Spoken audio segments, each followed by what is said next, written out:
Assault people, yes, Black Eyes TV is live once again. Yeah, holding it down in Brixton, Neb Shop, the community shop. Yeah, one and only shop. Here to give you some information on Afrofuturism, people. So tune in, watch this space, and listen up. Don't forget, share, like, and subscribe. So this gentleman here is as the royalties. Anyone want? So my cousin works at if you pass this on to everyone as much as possible, please subscribe, share, and like. As we always say, the UK USA link up is one channel. I need you to go to the GoFundMe UK USA link up for the Sinetta Awards. Make it possible for us in the UK to get over there. So it's the GoFundMe UK USA. Please donate. Anyway, as I was saying, this is going to be a good event today, as I'm not feeling so great. I'm really a bit sick, but I'm trying to do my best. Yeah, and then we're able to provide you with all the information. It's going to be an amazing event. And don't forget, we are going to Birmingham on the 27th and the 28th of May. It's going to be big. African Liberations. We've got Dr. James Small, Professor James Smalls, coming down to give him his lecture. So we've got coach from London all the way to Birmingham City. We will be going to where Malcolm X was, we're going to the museums, and we'll be doing the 2 days of African Liberations. It's going to be a fantastic event. And not only that, next week, I'm going to be meeting up with all the kings and queens and princes in Ghana. It's going to be an amazing trip. The biggest trip that I've ever made so far. Linking up with all them kings and queens of Africa. Getting the information, getting the stories, and getting what their perspective of how things are, especially on the terms of agriculture. So today is about this event, and this is Black Eyes TV 7. Please share, subscribe, and like. Come on, family, keep on liking. Let these numbers grow. Let these numbers be. Come on, this is one black TV station straight from the UK, trying to provide for you. Don't forget Titans TV. Don't forget Content Over Everything. Don't forget HMP TV. Don't forget MBK. New Black Knowledge. Don't forget Silence TV. Baba TV, and all the other stations that I haven't mentioned. Ready for R, you know, Red Pill, Blue Pill, check them all out, the channels. This is big things happening. So we're just setting up, as you can see. What's he talking about? KHONSU, the masterman, that's coming to give the lecture. So we're starting in 2. We're starting in 2 minutes. So please share it. Family, make sure everyone gets on board and share this, because this is a live event. For you people in the US of A, this is what we do. We love you all, and we love everybody. It's about time the African diaspora unites with the African people. So once we get all these technicals on, and then we're going to be good to go, and then we're going to be live. Yeah, people, hope you're enjoying what's going on. This is Terry Riggs, Mr. Riggs. And don't forget, on the 4th of August, it's going to be the biggest and greatest Black History tour ever to be done in the UK. We're going to be doing tours in the museums, we're going to be doing walks, and we're going to have an African market. So people, look out. Make sure you take that day off, because I'm going to make you become a tourist once again. And start to look at your history, that you were here before the time of slavery. It's going to be amazing. We're going to go to the Obelisk, we're going to go to the Nelson's Column, we're going to go to the National Gallery, we're going to go to the British Museum, we're going to go to the Victorian Albert, we're even going to go and check Marcus Garvey's house, Marcus Garvey's business, and many more. And we're going to celebrate with many scholars. Robin Walker, Yinka, and many other organizations, because we're about unity and organization. We're coming together, people. We're creating a purpose to give us a destiny, to give us control over our destiny. I tell you, it's going to be a legacy, so don't miss it. 4th of August, one of the biggest history tours ever to be done in the UK. So I leave you to it. Hope you enjoy this show and this event. Love you lots.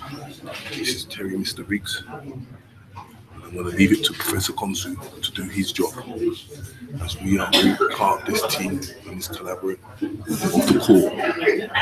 Peace.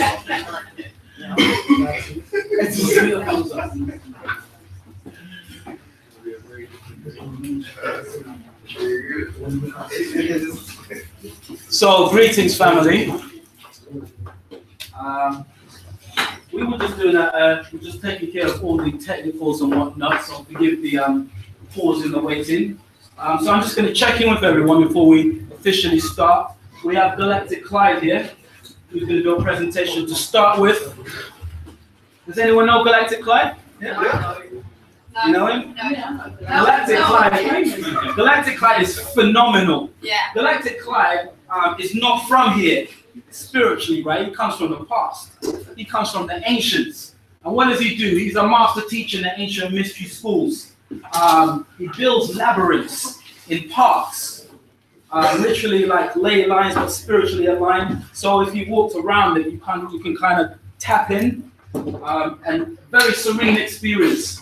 He's an astrologer, a master astrologer, a Kabbalist, antologist, which he will break down for you, and a numerologist. So yeah, so Galactic Clyde is a very special being, and he has some jewels for you today. All right, based on his creations, which is going to break down. And why did I invite my beloved friend Galactic down? Because he epitomizes what Afrofuturism is. Does anyone know what Afrofuturism is? Now, the first thing, I haven't even started yet, but I will say, right? So Professor KHONSU's lectures are interactive.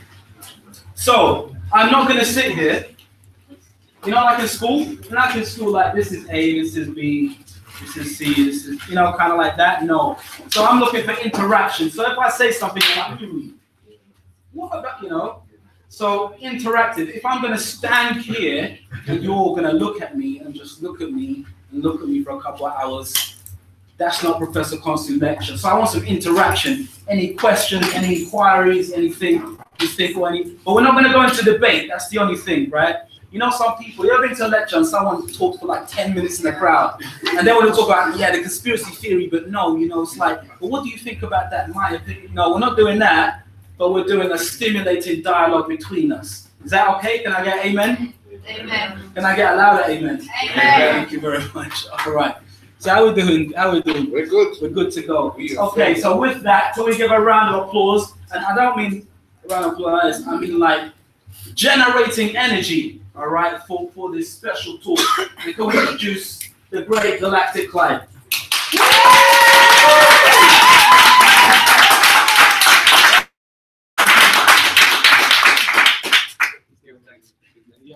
Yes. All right, do your thing.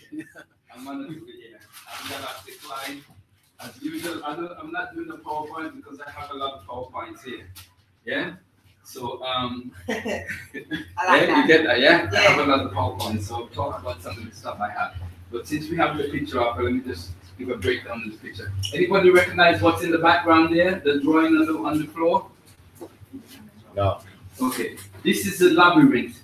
That's the labyrinth layout there. I'm actually inside the labyrinth. The picture is taken with me inside the labyrinth. That labyrinth is actually in Hackney Marsh area. And actually, it's kind of faded. So tomorrow, I'll be redrawing the labyrinth, respraying it so that it can be available for what they call opening. I normally open the labyrinth during the springtime or the spring equinox, in time we're coming into the summer solstice. Labyrinths are very powerful. This is based after what is called the 12th century labyrinth, or the labyrinth in Chartres in France. Yes, and it was actually there's a book on the labyrinth. Let me just bring this out because There's a book on the labyrinth called Walking the Sacred Path. Very informative by Laura Actress. I could pass it around. People want to write down the information or want to get that book. Very good book and breaking down information on the labyrinth. What is the labyrinth? Labyrinth is a geometric pattern. The history is that it may be given to us from different star systems, but it's been with us for thousands of years, pre-France, back into ancient Kemet. Ancient Kemet, they have the labyrinth, what a system which, like a museum, which they call the labyrinth. Yes?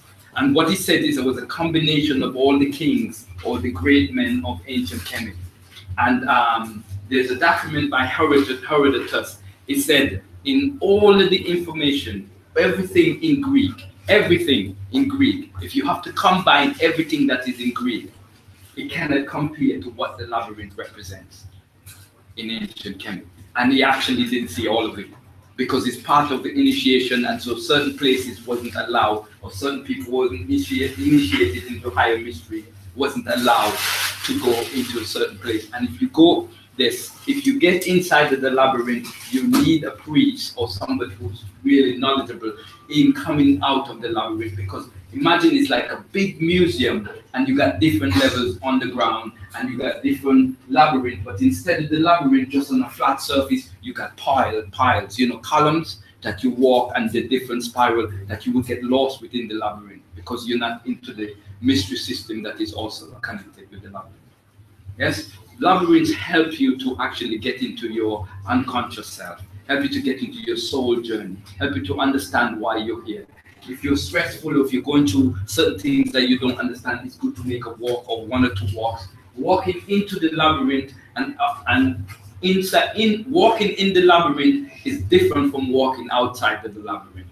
Being in the middle of the labyrinth is different from walking in or walking out. So it's got its different aspect to it. Anybody interested in coming to walk the labyrinth? Once it's open by tomorrow, Monday, I'm having a walk. We're meeting, a group of us are meeting on Monday in Leighton, and then from Leighton, because I call it the magical journey, we're doing a magical journey. And from there, we're going to go to the labyrinth and end that magical journey at the labyrinth. What time? Okay, for those of you interested, it's going to start at the magical journey. It's going to start at 10 o'clock in the morning, Monday morning. It's a holiday. Yes, and it's in Leighton, in what is called the Coronation Garden in Leighton. Yeah, the train station is Leighton train station. But if you're interested, you take my detail. I'll send you the map on it, and I'll send you the information concerning that as well. Is that the only time? That I'm doing different magical journey, and this is connected because I'm an astrologer. It's also connected with the planet Uranus that is in what is called an anorectic mode now. Anorectic, let me just explain. When a planet is just about to cross over from one sign to the other, at the last degree, 28, 29 degrees, consider the anorectic degree or transitory. Yeah? So it's powerful. Very powerful, because it's like, like this shop is just about to close and somebody comes and want to buy. You're in an anorectic mode, or whoever is here, because like, yes, I'm ready to go, and I don't want to make this last sale, but I don't want to lose this money. So you get a bit, things we get the haywire. Same thing like somebody moving out the office and another person coming to office. The people that are leaving are in an anorectic mode because they need to clear out the place for the next person. So they call it in astrology anorectic degree. And Uranus is the planet that deals with spontaneity. So I would give like an information on my WhatsApp page with people on my WhatsApp, and I said, tomorrow morning we're doing this. If you're interested, come or no, yes or no. So then I send them the picture of what I did. You understand? And one of them was collecting piece of steak. Now this is not just an average piece of steak. Long time ago, our ancestors used to walk with pieces of sticks, and they still do. A lot of the kings, they walk with the staff, yes, because it represents certain power and certain aspects in connection to the staff and their abilities. You've heard the concept of magic wand, yes? And a lot of people say, oh, I don't have a magic wand. But the walking with the staff is considered a wand, or what is called a magic wand. If you notice something about the stick, and no matter how it grows, you might want to know, I will explain what tree from. No matter how it grows, it's always twisted. I have a piece of trunk of it which is thick like this. Somebody came and saw it, I'm like, ooh, wow, magical journey. So I put the word out. But no matter how it is, it's always twisted. Something about it that is twisted. The leaves are also curved. It's its nature. It's called the eucalyptus. Yes? Can it? Yeah? It's from the eucalyptus plant. I'll pass it around so you can see. Yes? So the eucalyptus, the bark of that, you can take it, you can peel off the bark, dry it, and ingest it. After 2 years, you can burn that as an incense. Eucalyptus. And if you want to find, because we're talking about African future now, yes? We're talking about futuristic here. But if you want to understand the nature of different plants, I'm talking about different futrons and what it represents, you can just Google, well, what does the eucalyptus represent? You're not going to find the real juice here. You understand? You got to get into the magic. It's a word that we seldom use, and when we use it, it's in fairy tales. Yes? Unless we're talking about the ancient people. They talk real magic. Today we talk magic as science, but they're one and the same. Does everybody get that? Okay, so when we talk about Afrofuturism, we got to get into the word magic and what it represents. Yes, there's a negative side and there's a positive side of what is considered magic as today. Yes, but one of the power of magic is to understand the essence of what you're dealing with. So when you want to learn about any plants, the magical property, you've got to Google the magical property of the particular plant. So if it's oak, the magical property of oak. If it's eucalyptus, the magical property of eucalyptus, and you get the real juice. Because some of them represent prosperity. Not everybody likes to hear the word prosperity. Yes? Some of them represent healing, like the eucalyptus. Because if you got chest pain, asthma, eucalyptus oil or the eucalyptus, you can drink, you know, some people got terrible cold that they can't get rid of. Eucalyptus, you can apply oil the bark or the leaf. When I was young, growing up in the Caribbean, we used to go out in an area to pick the eucalyptus. So I need to see, I spotted over here. You got male and female of the eucalyptus. The longer leaf of the eucalyptus tree is the male, and the short leaves are representing the female. And then the bud and seed is the female as well. Yeah? Is it the same eucalyptus that grows here? Yes, the same eucalyptus in the Caribbean is the same eucalyptus, and it's all over the world. The same species, they may have different content, depends on soil difference with the different countries. So you have richer source of certain of the same plant in different countries. Like for instance, the nutmeg. There's a company that does oil, and they know that the best place to get the nutmeg oil is in the Caribbean, in I think it's Grenada, because they're very, you know, the historic and then the land and all of that. Same thing with lavender. They know France is lavender because they have the richest source. Not because not that you can't grow lavender and harvest here, but there's a different energy vibration based on the climate and around the world. Yes? So yes, it's the same eucalyptus. Yes. So Afrofuturism. Let me see who has seen the movie The Black Panther.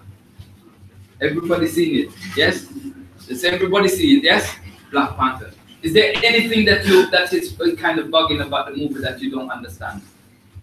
Anything? Or anything you want to explain or talk about? Just a short. Yes? The roles of the women, you know, the representation of the women, so how do they represent women? Their roles. Okay. It's only in modern culture where the woman don't play an active role as ancient culture. In ancient culture, the woman is the leading power. You know, they'll tell you that African king sits on the throne based on the connection with the feminine power. You understand? So the woman, it's a proper balance when you go back into the ancient world in terms of the role of woman and also when it comes to strategy. I went to Zimbabwe last year and I was excited to see that even in Zimbabwe, in the army, the woman plays a major role as and the fighting force. Because woman power is the inner power. It's the psychic, intuitive power. Male power is the outward power, strength and muscles and things like that. You see, and you need that. I need something black. You need that hidden aspect. You need that intuitive to penetrate on the enemy or the hidden aspects or different things. Like if there's a storm supposed to come and you don't have all this technology of modern things, you can dream it. And the females are the one that's more connected with that side. Yes. The females are physically the feminine energy. Yes, in Zimbabwe it plays a major role. And so it's a proper balance then, because then sometimes you need that balance between the aggressive nature that most times our male energy plays out. Not that all males are aggressive. between that and the female, because some female could be more aggressive than male, and this way it comes down to astrology, because people, you know, in astrology we look at Mars as the planet of war and aggression, but Venus is also, yes, also connected, yes, okay, yes, let's move on.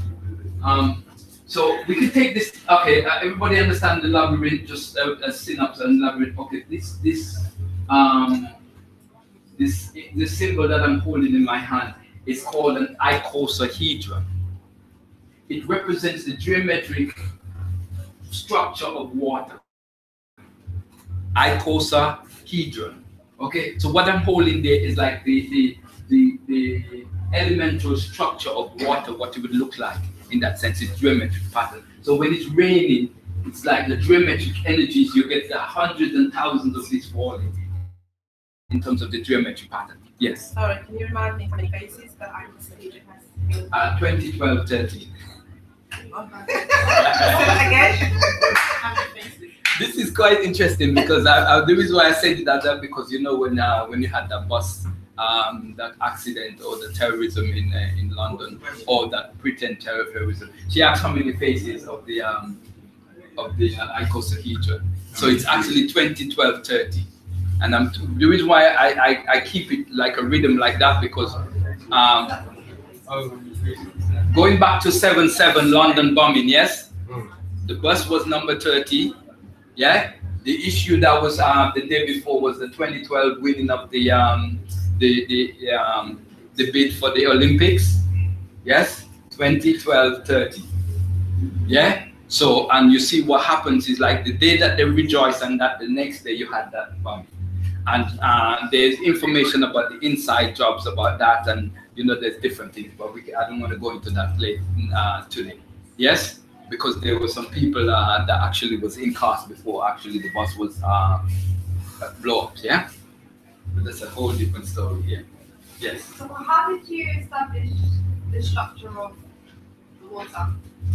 Okay, all the elements, all what we call the 4 elements in nature have a geometric pattern that goes with it. You got earth, air, fire, water. Okay, so the geometric structure or pattern that goes with water is the icosahedron. The geometric pattern that goes with fire is what is called the tetrahedron. Tetra means in fire, and the tetrahedron, I think it is a tetrahedron there, but the tetrahedron is like this, yes, but 3 sides. Okay, when you actually sit in a meditation pose, you're actually sitting as a tetrahedron. You know that famous Buddha pose or the meditation pose? I could just do it when you sit. Yeah, you see, you're sitting as a tetrahedron. I know you can't see me down there, but when you sit, your 2 arms and your backbone represents the triangle, and then your feet, the way how we curve, is also the base of the triangle, which is a tetrahedron. And the tetrahedron is so powerful, it's non-limited. Because if you turn the tetrahedron, this is not a full tetrahedron, this is a 1 dimension. Yeah? So the 3 sides, it would be like, you have a pyramid tetrahedron here. It was too much to bring all those different shapes anyway. But the tetrahedron, no matter how you turn it, you still have the same tetrahedron pointing upside down, up, yeah? And the tetrahedron represents fire energy, because fire always rushing up. Yeah? As a point. Yeah? So we got the icosahedron for water, and then air represents the let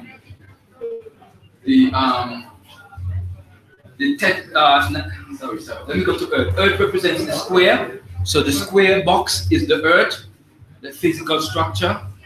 And then you go to air now. Air is the double-sided pyramid, which is let me get it right. The tetragram. Is that the tetragram? No, don't get it something. Okay. It's basically what they teach in school, isn't it? Yeah. They teach you different. That's the double-sided pyramid, 1 up and 1 down. Okay. Okay. I'm not getting the right word there. I don't want to say it right. Icosa. I-C. and then hedron, Hedron. A very powerful symbol because it helps. It's like when you're dealing with the icosahedron, it's like you're moving another dimension in your life with them. Because water is a symbol of spirituality. Okay, so all the different elements have this equal symbol in terms of life and its aspect. Yes. Structure, would the structure change because with also like freezing and stuff like that, would that structure be any different? Say that again? Would the structure be any different if it was frozen? Because that would be water, so it's frozen, so it would still be that shape. In that sense, when you're looking at this, you're looking at it frozen in time because it's not moving or flowing like water. Yes, when it's frozen, it doesn't mean the water can be frozen, water can be gaseous as well, and water can flow. So water can have different changes in that sense. Yeah, the element. But the secret now, there's, we talk 4 elements here, yes? The 5th element now, does everybody know what the equivalent, the 5th element? You've heard about the 5th element? Okay, the symbol that goes with it is called the dodecahedron. Dodecahedron. Dodecahedron. D-O-D-E-C-K-C-A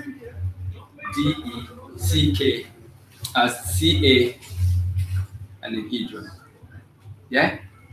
Long time ago, in the time of Pluton, when they deal with the platonic solids and all of that, you could not mention the dodecahedron. You couldn't even write it, you would be dead. It's a criminal offense to even discuss or talk about the dodecahedron because there's so much power with these symbols. Years ago, I think around 2012, I was having a lecture in Burgess Park, and I had a lot of the things moving from Hackney down to Burgess Park. And would you believe there was thunder and lightning that day? And I realized what happened, moving these energies about, also you're moving frequencies. And that's some of the secrets when you're dealing with symbolism and you're dealing with power. So what's the dodecahedron? Everybody know what the dodecahedron look like? Can I have a hand here? Can you give somebody give me a hand? I just want to hold this up. Yeah. So that's the dodecahedron. Just hold it. Yeah. Hold it up. Yeah. That's what the dodecahedron looks like. Yes. That's the 3-dimension, 4-dimension dodecahedron. Okay. Come back. Come. So there you go. Live stream. Sound? Go ahead. Clark. What is that?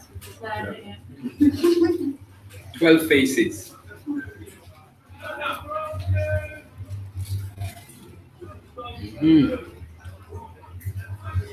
Yes? So I make this dodecahedron. Actually, I brought the pieces and I put it together. Some people come in when I was putting that together. But this is part of another. The structure of this, when I complete it, is actually you can stand inside of it. But because we didn't have enough room here, I just break it down to this. But they have that extra part with it that you can actually stand inside. And it's generate the energy of space, which is the energy of the ether. So, this is what it looks like. Yes, there's a reason because of the energies that generate. But when you look at the dodecahedron, as you see them on the sides, when you see the pattern, you've seen this before, Chrysler symbol. Also, where else you see this? Panther. Yes, they use it. Yes, this is the same symbol. This generates out of that as well. Yes, because of the points. Yes, if you go to all the points, which is also symbolize the body. Yes. Yes, but a lot of the symbols are also connected to the body because all the symbols you can make on the body, because the body is actually the square or block. Yeah. The body is also the triangle. I made the triangle of the tetrahedron when I make the meditation symbol. You got all these symbols, you know. When a yogi put the feet, both feet behind the head, yeah, you also get symbol. Science. Yes? Sorry, say that again. When a yogi, That symbol. you see the yogi take the feet, The body makes that shape. put it one here and put it here, you make that shape, one dimension. So you got the torso here, you got the legs comes up here and bend around the head. Is that Michelangelo? Eh? Michelangelo? The drawing the man? Yeah, that's actually represents, you know what that represents? It actually, I can talk about that, but that's a bit different from this. But when you see the Michelangelo, man, that's the cross, yes, which is limited, yes? Yes, man is limited, but also man is, what's this one? Unlimited. Because what this represents what matter, the square, which makes man's limited, the physical body. But this represents what? The unlimited square. The circle, unlimited.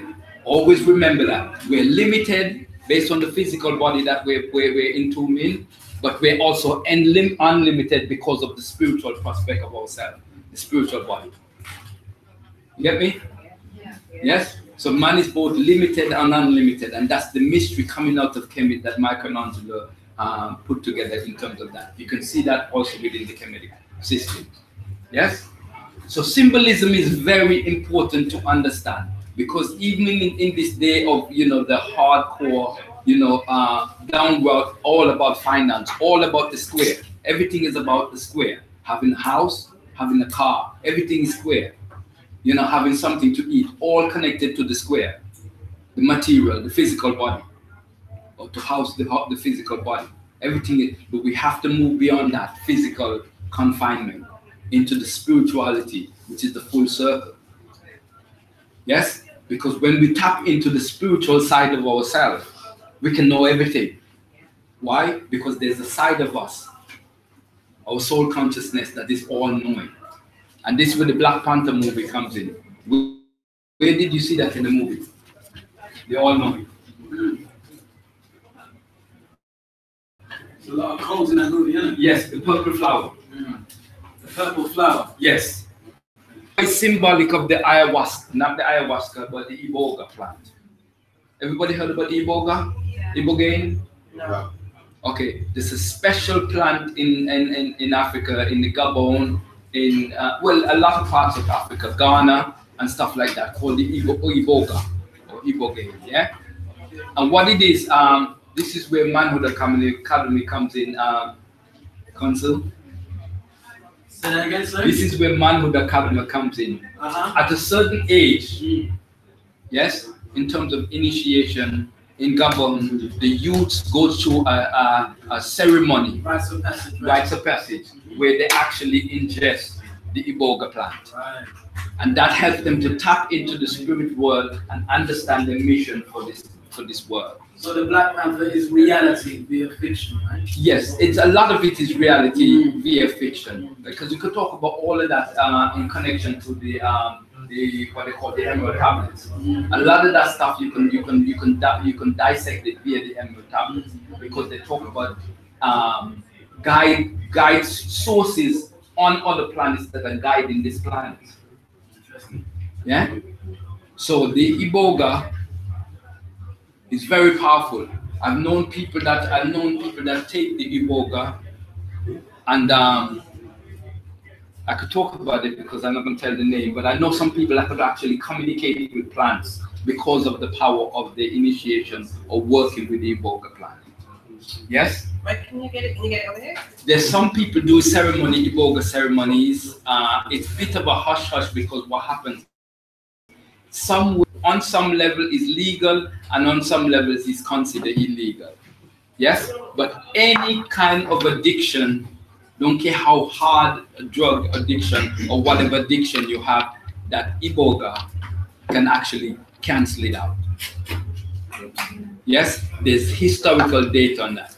Yes? It can cancel out any kind of addiction, but it also helps you to see your future or why you're here, connected with ancestral realm. Yes? Is it quite safe that you get sick or? Well, as far as the information about the iboga is that if you're taking the iboga ceremony, it's actually you may need a couple of days, because actually, say for you instance, you're downstairs or you're in a room and whoever is your handler or whoever is helping you, shaman, however, they would need to just be intercede for you. They just give you you take the iboga, but they also just need to just monitor and make sure that you're all right, but not to intrude on you, because you need your own space. You're channeling into the spirit world. You're going out to your body. You're being with the ancestors. You're going to different shifts. You're seeing futures. You're seeing your family life. You're seeing different things, and you're realizing what your life is. Yes, it is safe. It is safe. There's many people who have been on deep drugs, heroin, you name it, that has been come back and life change around. You can Google Iboga transformation of people. You can just Google information and that you'll see people talk about their it's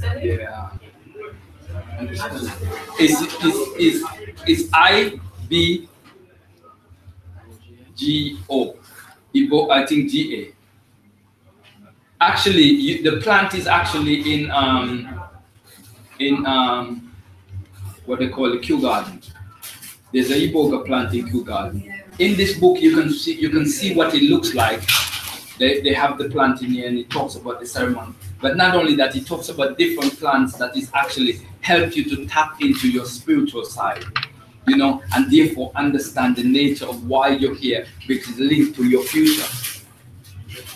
Yes, because I know we don't have much time, so I'm mindful of that, because but I'll be available for questions. Part two, you know? Yes, special. But one of the things about understanding your future is to know why you're here, because it's linked. But that, what they call it, that message, that reason for you here, it's coded within you, not your physical side, but in your spiritual side.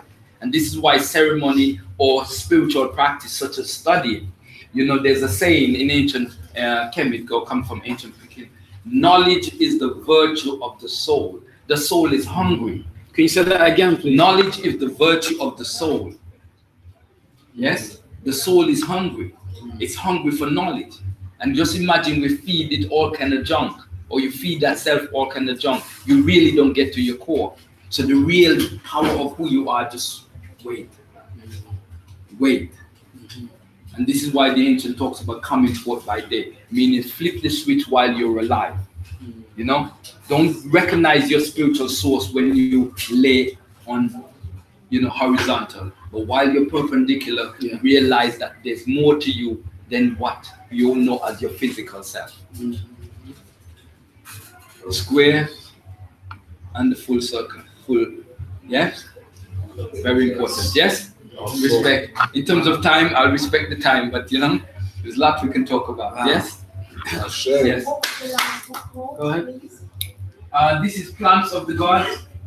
I think we should, with the lights and apparatus. Can you see? Plants of the Gods by Plants of the Gods, their Sacred Healing and Hallucinating Powers by Richard Evans, SCHULTES.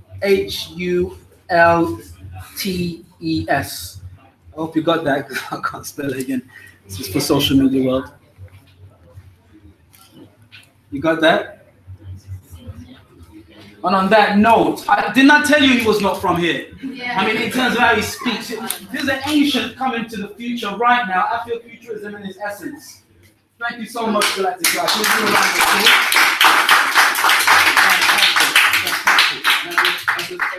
This is my magic wand.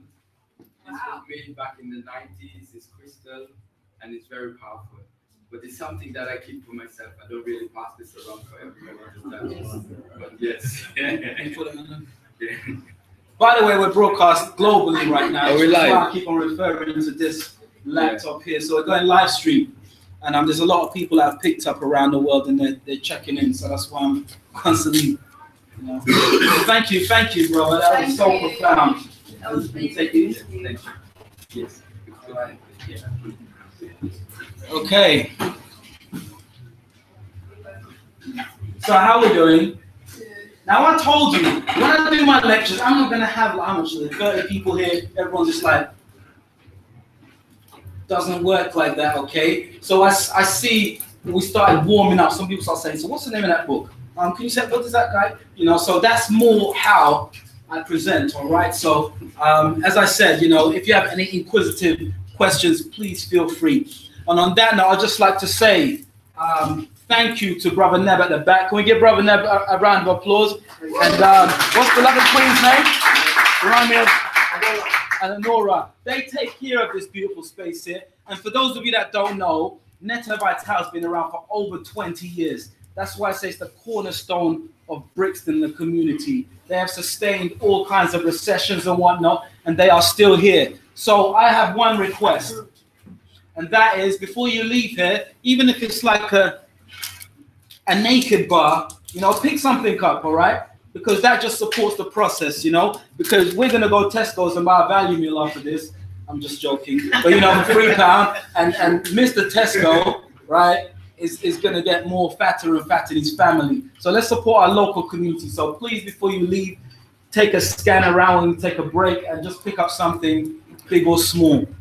Also, the mighty Black Ice TV is in the house. Brother Rich on the camera. Always, but come to the front, please. Because he's always at the back and you never see Brother Rich. All right? So I just want to give a round of applause. Let's just give and Brother Terry's at the back. All right? And also, just to say thank you to Brother Galactic Clive for coming down here. And thank you, because the sun is out, it's hot outside. There's a lot of music. It's vibrant outside, and you're here. You're here for knowledge and information. And you know what? Most definitely, you will not be disappointed. I say that. I spent about 4 months on this presentation. So with that, we're going to start. All right? So here we go. Now, the first thing I'm going to do, in tradition, the first lecture I had here was called Melanin Magic, Keys to the Colors. And it was in homage to Dr. Frances Cress Wesley. Does anyone know her? Yes. She wrote the ISIS papers. She passed away a few years ago. So that was in dedication to her. So this lecture is in dedication to someone I know you all know. But before I do that, I'll just introduce who I am. Who am I? So my name is Professor KHONSU. They call me KHONSU in the community. And I'm an author of 2 books. My first book is called Sacred Man, From Boyhood. Oh, by the way, we're live stream, so I'm going to be doing a lot of this. From Boyhood to Manhood to Divine Masculine. So I wrote this for boys, for men, for mothers of son, for fathers, and you know, for the women who love them. And why did I write this? I wrote this because I've been working with you for about 15 years now, and I thought I know a little something, so let me write a little something, a little manual. So any young person that's inspired, or just getting woke, as they say, quote unquote, right? This is the book for them. It talks to you about the principles of meditation, and it covers various aspects of masculinity. So I've written that book, and there's another book here. This is my new book, 2-part, The Black Panthers and Star Wars. And what I'm breaking down here is the other side of Tupac that you don't hear about. Both Tupac's parents were Black Panthers, first of all, right? Tupac was stalked by the FBI from a very, very young age in primary school. Fact, all right? They would come to his school uninterrupted while his mother did not know, and they wanted to inquire about certain members of the Black Panther that was on the run, which means he was marked from a very young age. At 17 years old, he became the chairman of the New African Panthers. Did you know that? No. The New African Panthers. All right.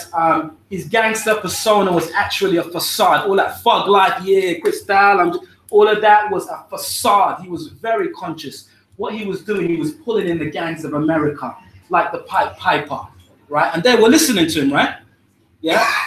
Eventually, his mission was to turn them into community soldiers, to manage the communities, okay? That was his purpose. It's all in this book. You've heard little snippets of conspiracy theory, so this is the facts, all right? So yeah, I went in on this. It took me about 3 years to write. So that's why I'm also one of the co-directors of the Manhood Academy for Boys. Anyone heard of him? Yes. Okay, Brother Kahim there, another co-director's at the back. Let's give him a round of with his beloved family. And my beloved family's here. My beloved family's here. Yes. Bless, King. And a special dedication to my old friend. You know them friends that you have, like when you was like 5, and they're still around. You got friends come and go, right? Well, my friend here, Marcus, or Garvey as we call him, he's come to support, and I've known him since we were tiny. I was best man at his wedding, his godfather to my son. You know them journeys with certain friends we have, and you don't see them much, but when they show up, you know what I'm saying? Yeah? Okay, so that's all the thank yous, and with that, we're going to start. But before we start, traditionally in my lectures, I always pay homage to an ancestor. Does anyone recognize her? So Winnie. Who is it? Oh. The mighty Winnie Mandela passed away recently, right? The cornerstone of South Africa. Actually, her actual noble title is Mother of the Nation. Now I'm going to go into a little bit, because everything that I do ties in. You thought you were coming here for a Black Panther breakdown, right? Sorry to disappoint you. We are going on a journey through African-centered history, African diasporan history, and global history via the Black Panther and via Afrofuturism. All will be clear shortly. But we're going to start in homage to Winnie Mandela. Now, interesting parallel, right? You know who this is? And who is she acting in this actual scene?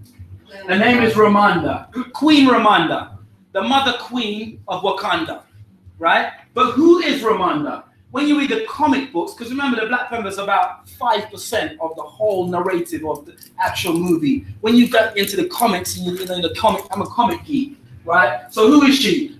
She's the mother of the nation of Wakanda. First of all, tell me if this sounds familiar. Queen Ramonda of South African origin. As a young lady, she left her country searching for help to fight the apartheid. During her journey, she stumbled upon the young Wakandan Prince T'Challa. Ramonda and T'Challa fell in love.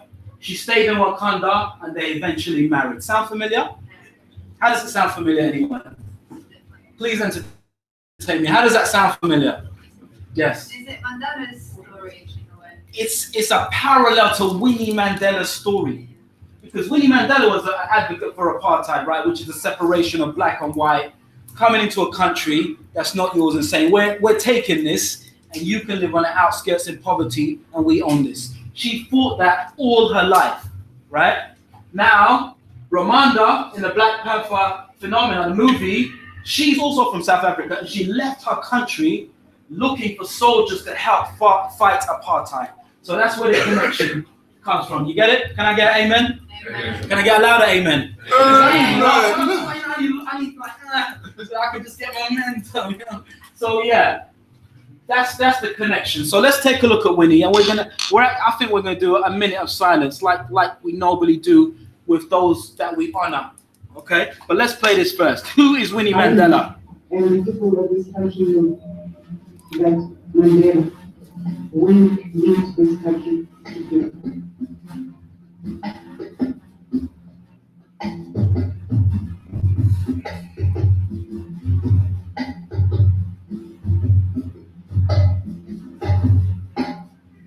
She is the leader who gave up everything for the people.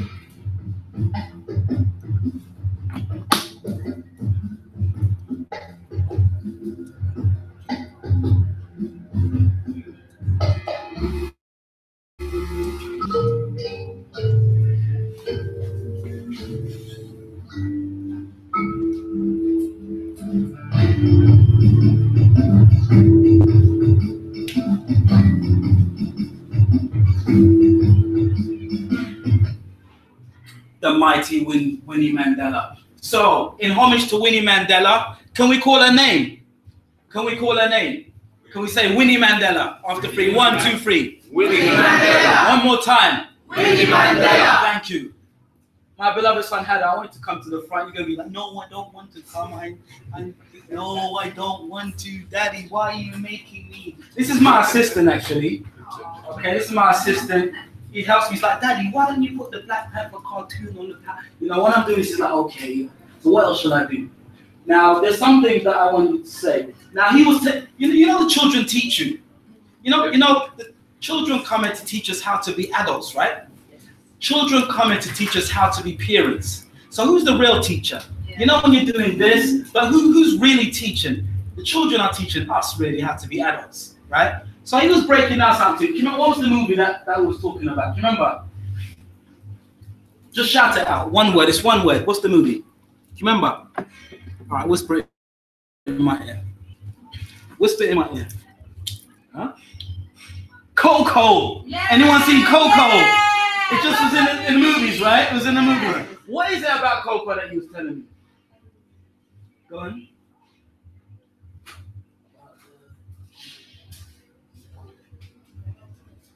What is it?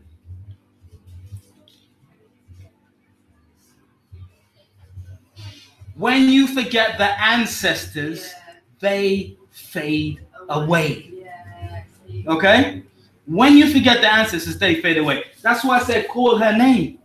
All right? Because our grandparents, our great-grandparents, those that have gone to the next realm, if we don't call their name, put out their picture up in our house, if we don't tell our little ones about them, they fade away. That's why we always acknowledge the greats. All right? Thank you, man. Can you give him a round of applause? About 15 years, okay? He'll be here. Probably taller than me. Okay? All right. Okay, so Winnie Mandela. So I just want a moment to just reflect on Winnie, and then we're going to kickstart the session.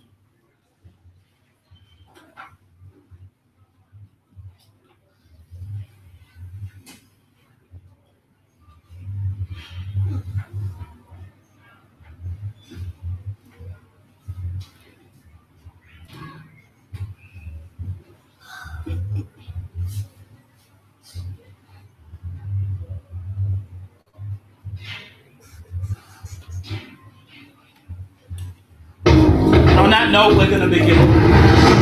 What is Afrofuturism? I'm going to break it down in great detail. All right?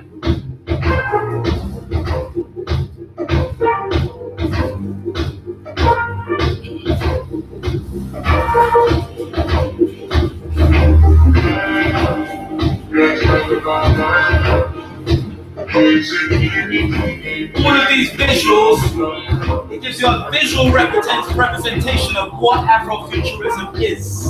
Right? African diasporas into the future.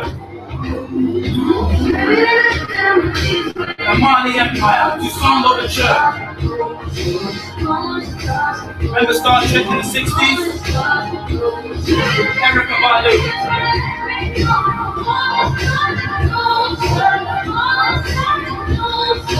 Africa Bambata.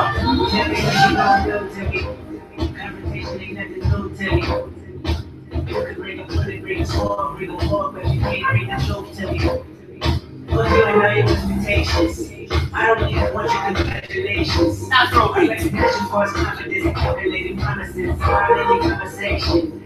I hate people that kill the title. You get me crazy. Oh, you a boy, you the moral to the story. You ain't pussy, motherfucker. I don't even like you. What the things I'm gonna get. That's how you find out when you get it. You see Elliot? It's my percentage, so I'm good with. I want to play it if we're losing on winning on my mama. That's a really shit. Wu-Tang Clan.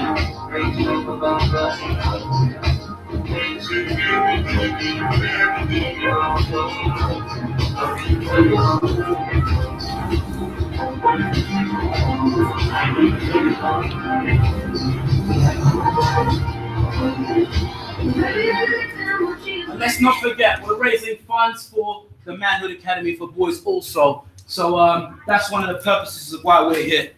And for those who don't know, we are taking a group of young men to Gambia, Africa. We're talking about urban young people, taking them totally out of their comfort zone and putting them for a rites of passage process like Galactic Clyde was talking about. Yeah, that's going to happen in December. So we're raising funds. The brothers, the team were there today raising funds. I'm at home base and I'm here and we're all doing our bit. Okay? How do we get information to send money? I'll give you information, but there's also a live donation here. All right, and this Tin Man of the Academy that I'll pass around. There's also Protect Our Boys. GoFundMe, Protect Our Boys. Or if you want to know that down, Manhood Academy. GoFundMe. protect our boys. If you key in those three things in Google, you'll go to our goals. So someone gave us $3,000 today. Wow. I'm saying, so yeah, things are moving phenomenally. All right. So, what is Afrofuturism? Does anyone know? Without reading the book. Does anyone have an idea? Don't read. Does anyone have an idea? All right, I'm gonna break it down. Afrofuturism is Sankofa. Is this what you made up, or is it the actual term? It's an actual term. How, okay. Wait, put in a dictionary. You mean Afrofuturism or Sankofa? Afrofuturism is a modern term. If you Google it, you'll find a definition of it, but it isn't defined. It's like, okay, let's put it like this. Hip hop was not defined in the 70s. It wasn't even accepted. Okay, they was like, what's this music? It's strange, distracting. They're scratching records. What's this kind of dancing? They're just mashing up themselves on the floor. What is this? A lot of the media, I was there. I was in it. Myself and Garvey, we were part of one of the first hip hop groups that got signed in the UK, the London Rhyme Syndicate. So we lived it. We became hip hop, right?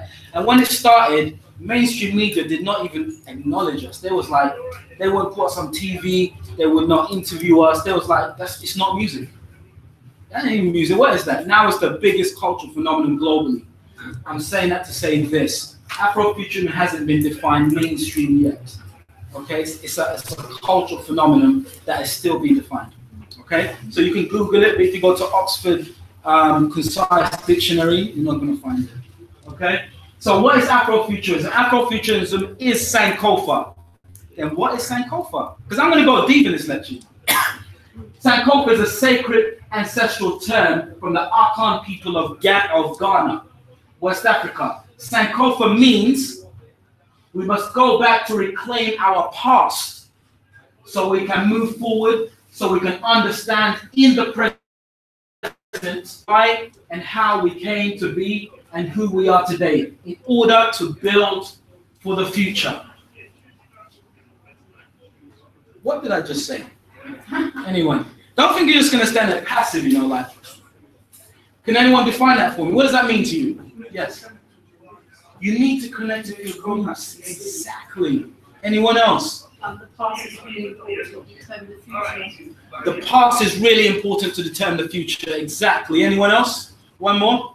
Must never forget the past. You must never forget the past in order to look into the future. Exactly. So that is what Afrofuturism in essence. It comes from an ancient saying, Sankofa, which actually is my surname, which I changed it to culturally align myself.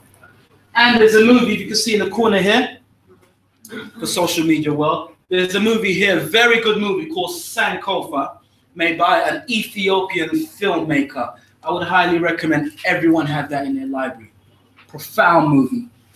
It's based in, and what's the Meta Baruka? Am I saying his name right? Muta Baruka is one of the stars in the movie, all right? And it's about working on a plantation, and all of a sudden, boom, they're shifted into another realm, all right? Sankofa. So they're going from the past and the future interlinked. So that's just warming up. What is Afrofuturism? What is it? Afrofuturism is a cultural aesthetic that combines literature, music, art, and technology, featuring futuristic or science fiction themes that incorporate elements of Black history and culture from the past, present, and future. The aim is to connect people of African origin globally with their forgotten ancestry and culturally project a future vision. Yes? Can you elaborate on the aesthetic, as in why they call it aesthetic? Aesthetic. Aesthetic means... I don't know what it means, but in that context. It's just like the vibe, the feeling of what Afrofuturism is. Say, for example, I showed you aesthetic samples of Erykah Badu and Busta Rhymes, and you see they're all wearing futuristic clothes, or they were like in a spaceship. So it's the aesthetic of the future of Afrofuturism, the visual aspect. The visual, though, is it? Or is it mainly the visual? It's the visual. You also have literature, which is based on Afrofuturism. You also have it in music. All right. So you saw Michael Jackson in that video. He was in a spaceship with his sister, Janet Jackson. So that's the aesthetic. So a visual is being created, because we know picture speaks 1,000 words, right? So the visual is being created in the presence for the future. And a good example of that would be Star Trek. You remember old school Star Trek, like 1960, you know, when they have like the sliding doors, they walk through. You remember that? And remember like they say, calling anyone there, can you, yeah? The mobile phone, right? It didn't exist then. So that was the beginning of actually creating a mobile phone. The sliding doors did not exist in that time, right? But actually, fiction created the reality. Does that make sense? Yeah. Okay. So that's what Afrofuturism is. Say that again? Fiction creates the reality, and vice versa. The reality creates fiction as well. Yeah. Holistic, right? Exactly. Now, one of the things, if we go a bit deeper, right? Western thinking is linear. They think like this.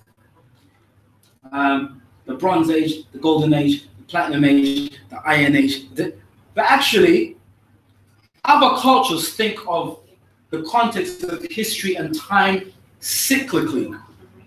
All right? So it's only in Western culture where everything is black and white, right? In other cultures, you go back to the past, you project the future, you come back to the present, and it's all intertwined. All right? So can you elaborate on that, Brother Clyde? Because you're the ancient master. Well, there's a concept in ancient chemistry where they say building for eternity. That's the ancient Kemetic word. They always say they're building for eternity, or they're saying for millions of years. So actually, they already incorporate us. When you listen to ancient chemistry. So so your thing is how its work is like everything revolves in a cycle. Cycles. And it's all planets. When you look at the planets, they all make a circle. They don't go just straight. There's no planet going in a straight line. They go and they have their revolution. They come back, and all of these we can look at that to foretell the time. Like for instance, you know that a certain time in BRIXTON, certain things gonna happen down here because it's like BRIXTON. Yeah. Well, in astrology, we can look at time via that as well. The revolution of a planet tells us what to expect, and the planet is going to different houses or different stations. And so, by those stations, we know if that planet goes into a what they call it. Let's bring it in human terms. Yes. If you say that person goes into a beef shop or Kentucky Fried, and they're going there looking for food. Yeah. So we look at that in the planetary aspect. If it goes into a library, then you're going to study. So we look at that for the planets. So we can progress that right into the thousands of years because it's the same revolution we can count it. Interesting like that. Why is Western linear and not circular? Because is it left brain or right brain that's logical? Oh, left brain. Left brain logical. So actually, going into science, where we are placed on a planet, right, bubble, right, and it has an equatorial line. So this is logic. This is a masculine city in London, Tokyo, the world cities, New York. All right, they are masculine cities. They are very logical, left brain, right. Other cultures say Thailand, the Caribbean, Africa. You know, they're more right brained, right, more holistic. So the thinking and the theory comes from actually where we're placed on the planet. That's why other cultures think different to us. I mean, in Thailand, you have a lot of, what is it, from about 5 years old, you go off to Buddhist school, right? Until you're like 7 or something. You learn spiritual practice and then you're sent back home. That's how they do things. And we do things very logical, sit down, write, study, GCSE. So it's a different way of educating and a different way of thinking. Sorry, you're not talking about the Caribbean today, are you? No, I'm not talking about Caribbean solely. I'm talking about, it's a global context. Well, in terms of how they think. They don't think like that now.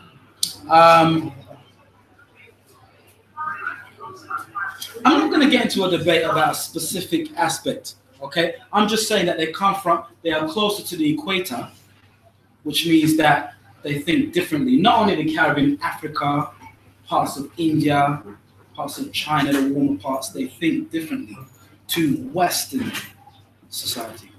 Also, Okay? I've just realized something. I think historically, traditionally, in terms of communication, we communicated with our senses in terms of sound Intuition. and images. Exactly. Images. Visual Whereas thinkers. Western, yeah. So it's interesting. Logical, visual. Yeah, like when I was asking about the aesthetics. Right. That's very powerful. Whereas Yeah. Western and linear is written. Yeah. Words, writing. Yeah. And it's not good or bad. I'm not saying you're wrong and you're right. That's bad and that's good. I'm not saying that. I'm just saying that's just how it is globally. There's different people see things differently, okay, and do things differently. And we're in the Western Hemisphere, so we have to adapt, but we also have to keep spiritually aligned at the same time. Okay, so I'm going to shift on. Yes. It's not ongoing battle then, because you're saying that we have to align within the Western world. Is that not a spiritual battle with us within the Western world then, because we're then having to conform? Yeah, well then you learn how to fight jiu-jitsu. So what is jiu-jitsu? Jiu-jitsu is when you fight an opponent martial arts. You know the old school 1960s? Okay, you are the drunken master style. So he will do the drunken master style. Then another one come with the iron fist style. You'll be like, okay, you do the iron fist style. I will fight you in the iron fist style. So you have to adapt. We have to adapt, okay? The adapting, this is how you're having this Afrofuturism.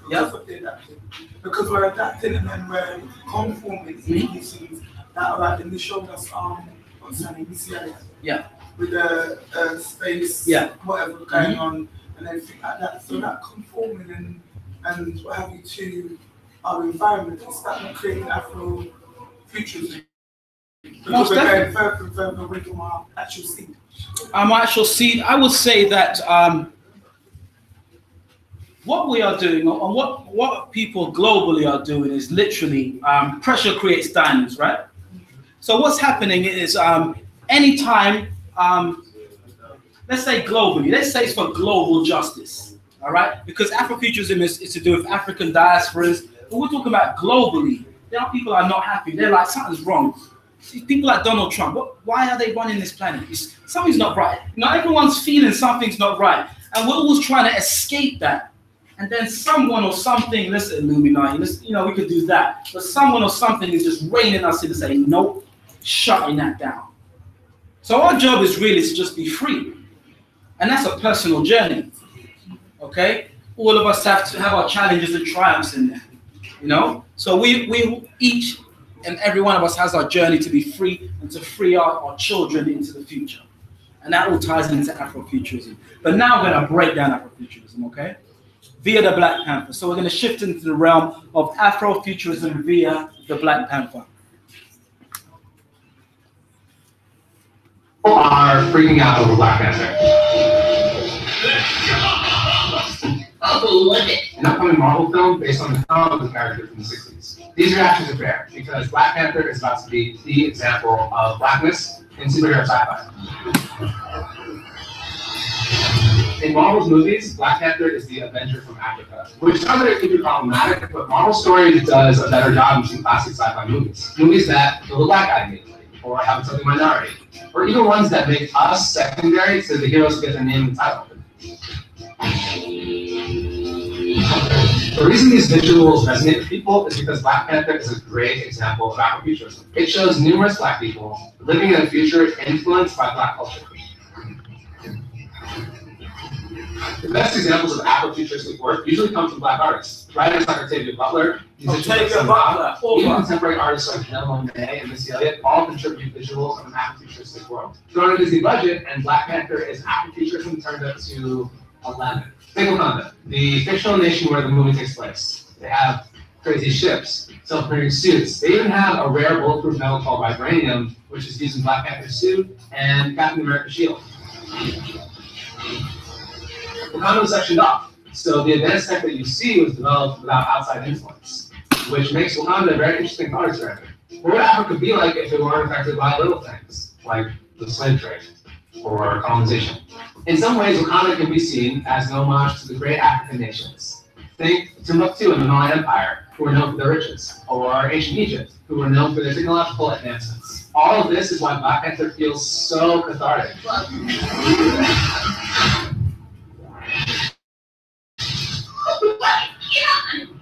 In February, moviegoers who are usually not represented on film will not only get to see themselves, but they'll get to see the cool guys. Black Panther will offer kids role models for years to come.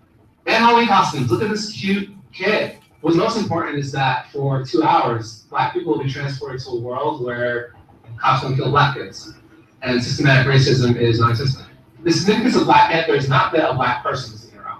It's that Black people are the hero, all of us. That kind of escapism is needed now more than ever.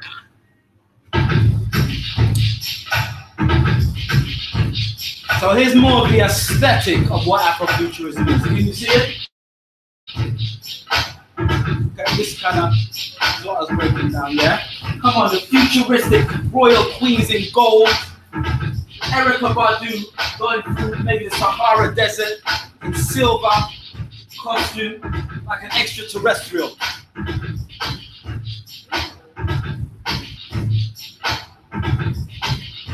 Or maybe this again. Stargate. Stargate. Busta Rhymes.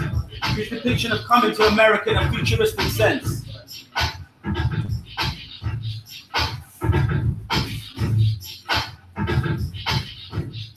Which very much reminds me of Wakanda. Coming to America. When we were kings, right? The Jacksons, Michael Jackson and the Jackson 5. This video is so powerful. They're like deities, like supreme beings over the city. Afrofuturism. Badu. In homage to Africa and Bata, the Zulu nation.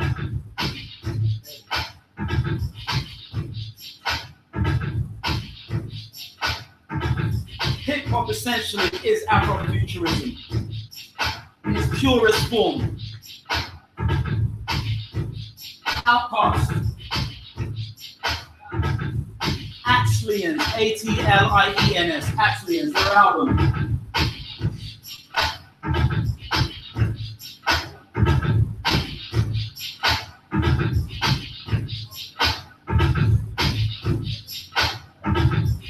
He did in a futuristic context.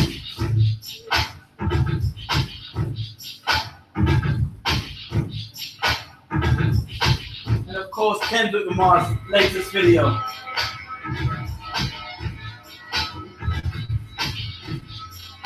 TLC. Star Trek, what I was just describing earlier, 1960s. Sun Ra from the 60s and 70s. The Brat and Missy Elliott.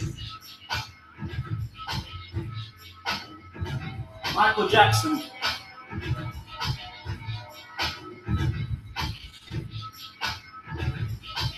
Blade. Wesley Snipes.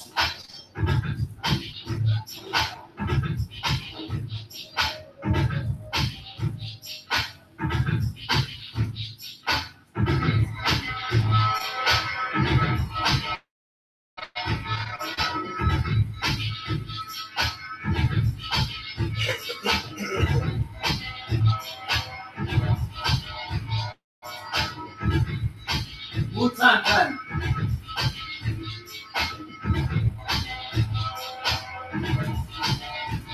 We are creating our future via the aesthetics of music, art, literature, and of course Black Panther.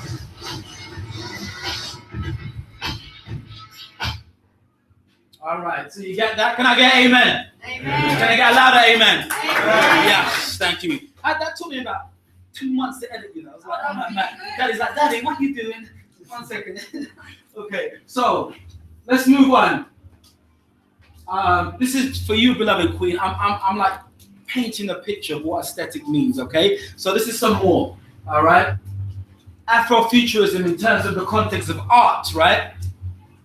Graffiti art, a modern phenomenon. Graffiti art is kind of, you could say it's kind of weird, you know. You could kind of say it's almost extraterrestrial, right?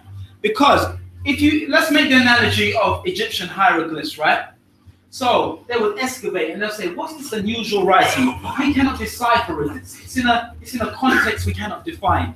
And they had to get people to kind of break it down and study it, and then they eventually got to read what the hieroglyphs are, right? But that's like graffiti. If you do not understand a language, you have no idea what that is. But those who know the culture, they could break it down. They could break down why they did that, what the colors are. You know, they'll break it down aesthetically, right? Now, myself and Garvey, sorry, I'm calling out Garvey, but we used to like Wilson Junction and Labrador Grove, midnight. My dad's here. You ready? We got our spray cans. Yeah? So graffiti artists way back in the day, we just got caught up in the culture of hip hop in its purest form, I always say, because you know what, I don't know what it is now. It's just my personal opinion in terms of rap, trap, hip hop. But in its purest form, it was the aesthetic of breakdancing, DJing, graffiti art, and music and MCing, right? So graffiti art is a phenomenon. It's not created, it's not a design created by some educational system. It was created by young people who just said, you know what, we had enough, we want to create our own form of creativity. You don't need to understand it. Yes. The police brought you home one night. Don't tell.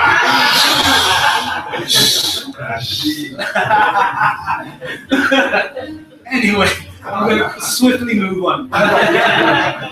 So yeah, you could see Khalees, how she's dressed in a futuristic context. Art, Afrofuturistic art, right?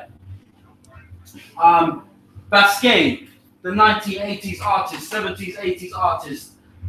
You know, you can see this picture of this young child. That's Afrofuturism, right? How we are projecting ourselves creatively into the future. And of course, modern Africa. Gone are the days when we see Africa, okay, please give £1 each to this poor child who is starving. However, anyone been to Ethiopia? For example, let's take an example. Ethiopia has rural places where there is true poverty. But when you land in Ethiopia, you're seeing skyscrapers. You know what I'm saying? You're seeing a city that looks like this. But they're just please give the £1 to this poor child so they can get water. Them days are dead, all right? Afrofuturism in Africa is redefining itself. This is Africa, all right? So that's creating a context visually. Here's some more, just visual representations via art.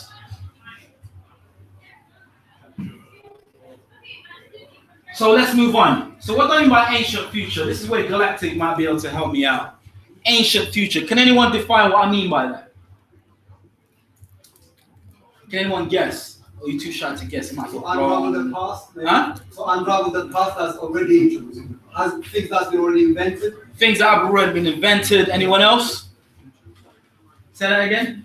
The future within the past. The future within the past, right? So those who, for example, the hieroglyphics and the pyramids that they still can't create today. Yeah. That was something that was created in the past, but it's something that was created for the future.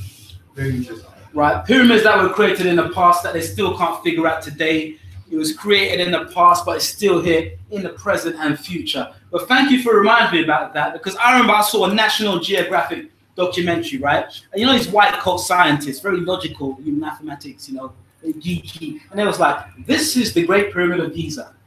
We are going to make a miniature version using the primitive tools that was used thousands of years ago to the exact scale. And they tried to make a pyramid about the size of this room using the same amount of stones. Now it's bigger than this room, actually. They tried to do a mini version using sticks and rolling blocks, you know. We are going to pull this and see if we can get it to the top, like these primitive people did in ancient Egypt. Yeah. Now, at the end of the documentary, it was like, we are having challenges trying to figure out how they got this 10-ton stone to the top. And at the end of it, they got in a cat crate, you know them big things that lift up like machinery. They couldn't figure it out. They was like, we have no idea. That was the conclusion. We don't know how they did it. But thank you. Yeah?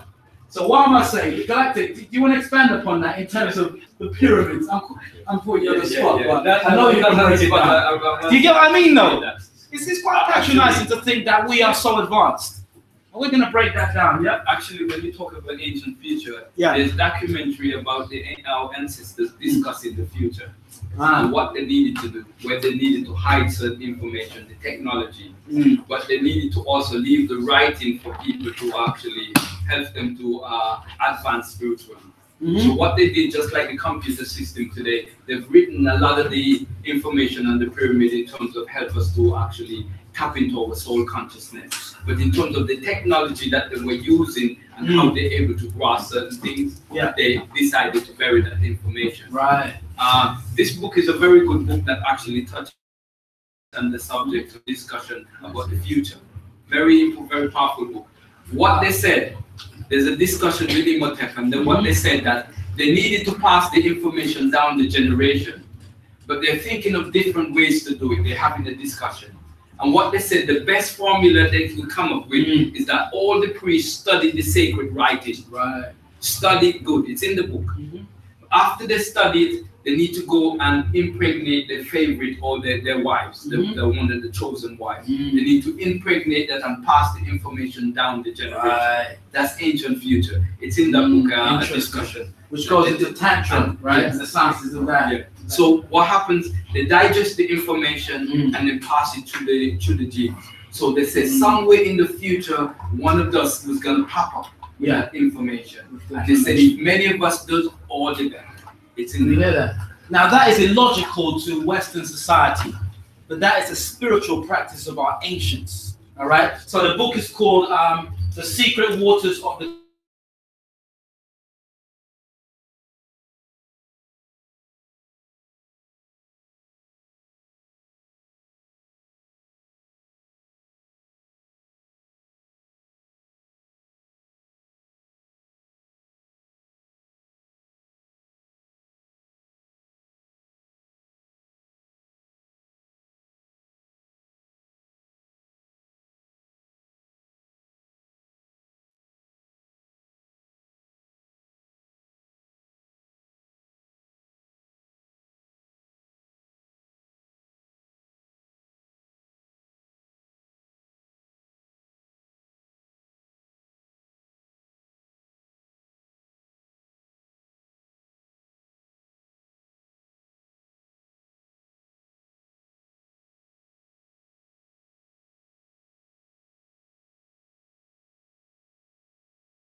Now, what do you see now? Look a bit closer. Look a bit closer. What can you see? What can you see? This is thousands upon thousands of years old, this stone. What can you see? Are we so advanced? Are we so technological? Huh? What can you see? Anyone, what can you see? Helicopter. What else can you see? I'm going to take them one at a time. What is that? A yacht. Anyone else? Submarine. Is there like a racing car? A racing car, yes. Say that again. A plane. Anyone else? A gun. Huh? Gun. A gun. A joystick. A joystick. Okay. Very interesting, right? What is that? I'm gonna break it down. So look. Okay. So you've seen a close up, and now it's showing you where it is. I don't remember the exact location in Egypt, but you can go there and you can see it live. All right. If you Google ancient Egypt aircraft or crafts, you find the exact location. If you're going to Egypt, you can tour and check it out. All right. Welcome. Can you see what I'm saying? It's an ancient stone, thousands upon thousands of years ago. And as Galactic Clyde said, sometimes it's embedded, all right, for a future to really understand what it is. So they're just sending us little signals. They're communicating into the future, from the ancient to the future. All right. So here we go. About this stuff, like in school. Huh? I never taught it in school.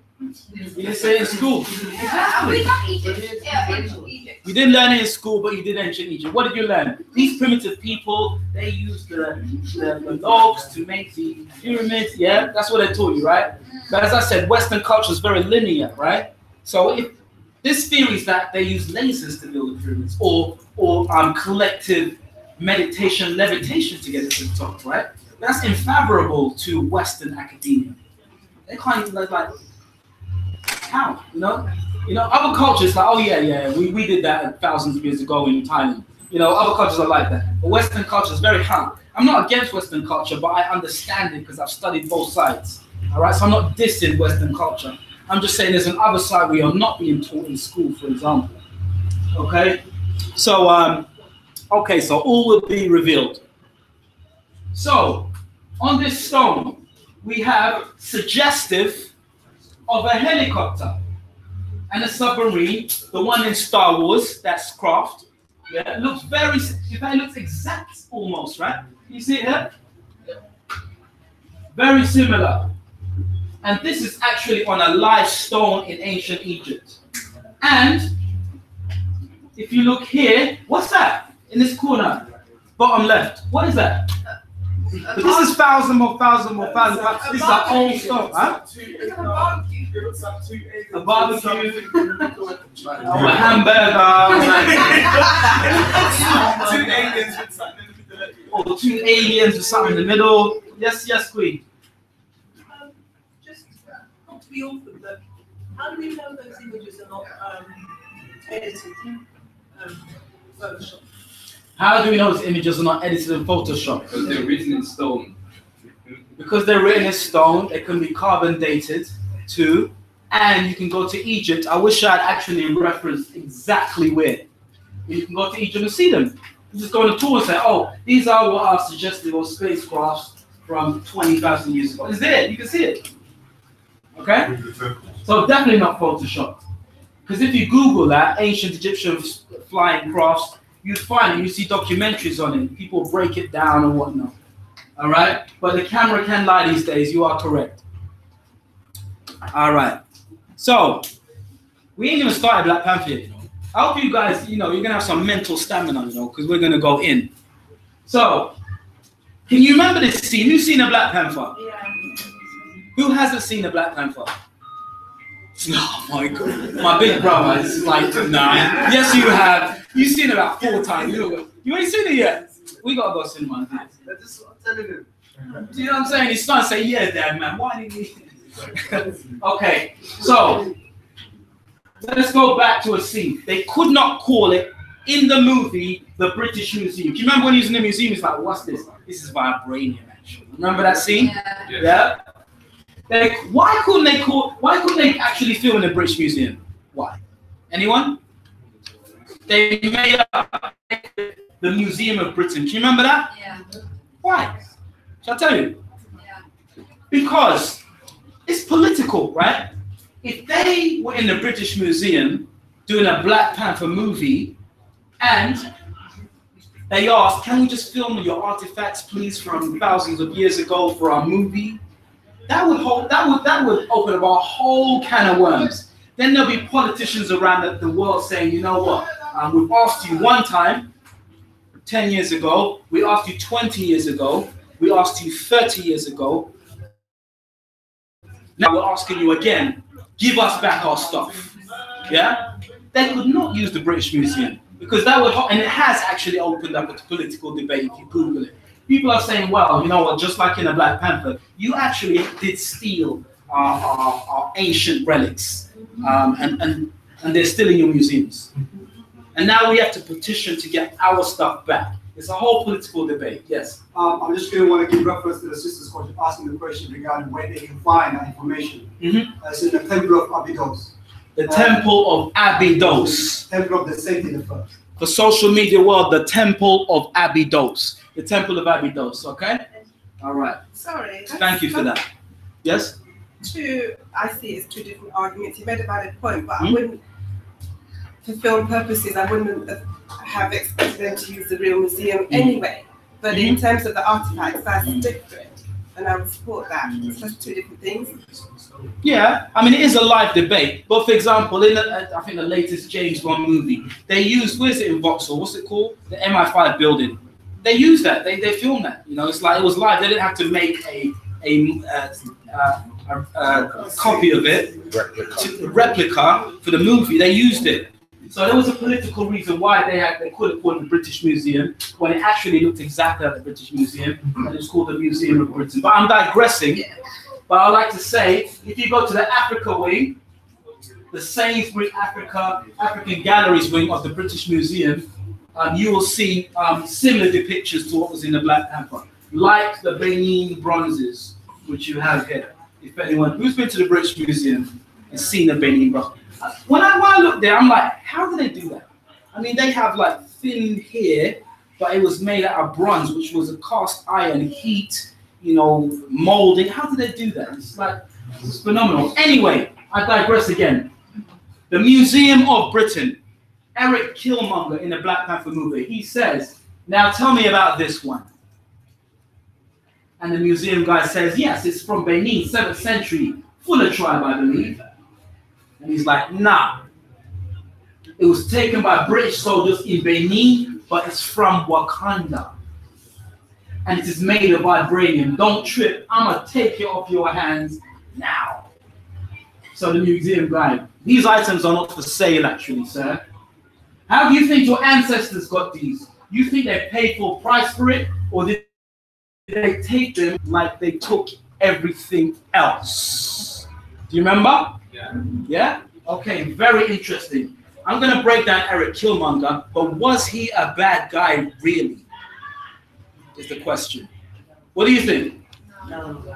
I would say he was misguided, but his intention was actually not bad. But anyway, we're going to go there. So the origin of the superhero. Let's just go back to the beginning. Is everyone okay? We good, yeah? we good, right, we feeling it. All right, you feeling it? The origins of the superhero.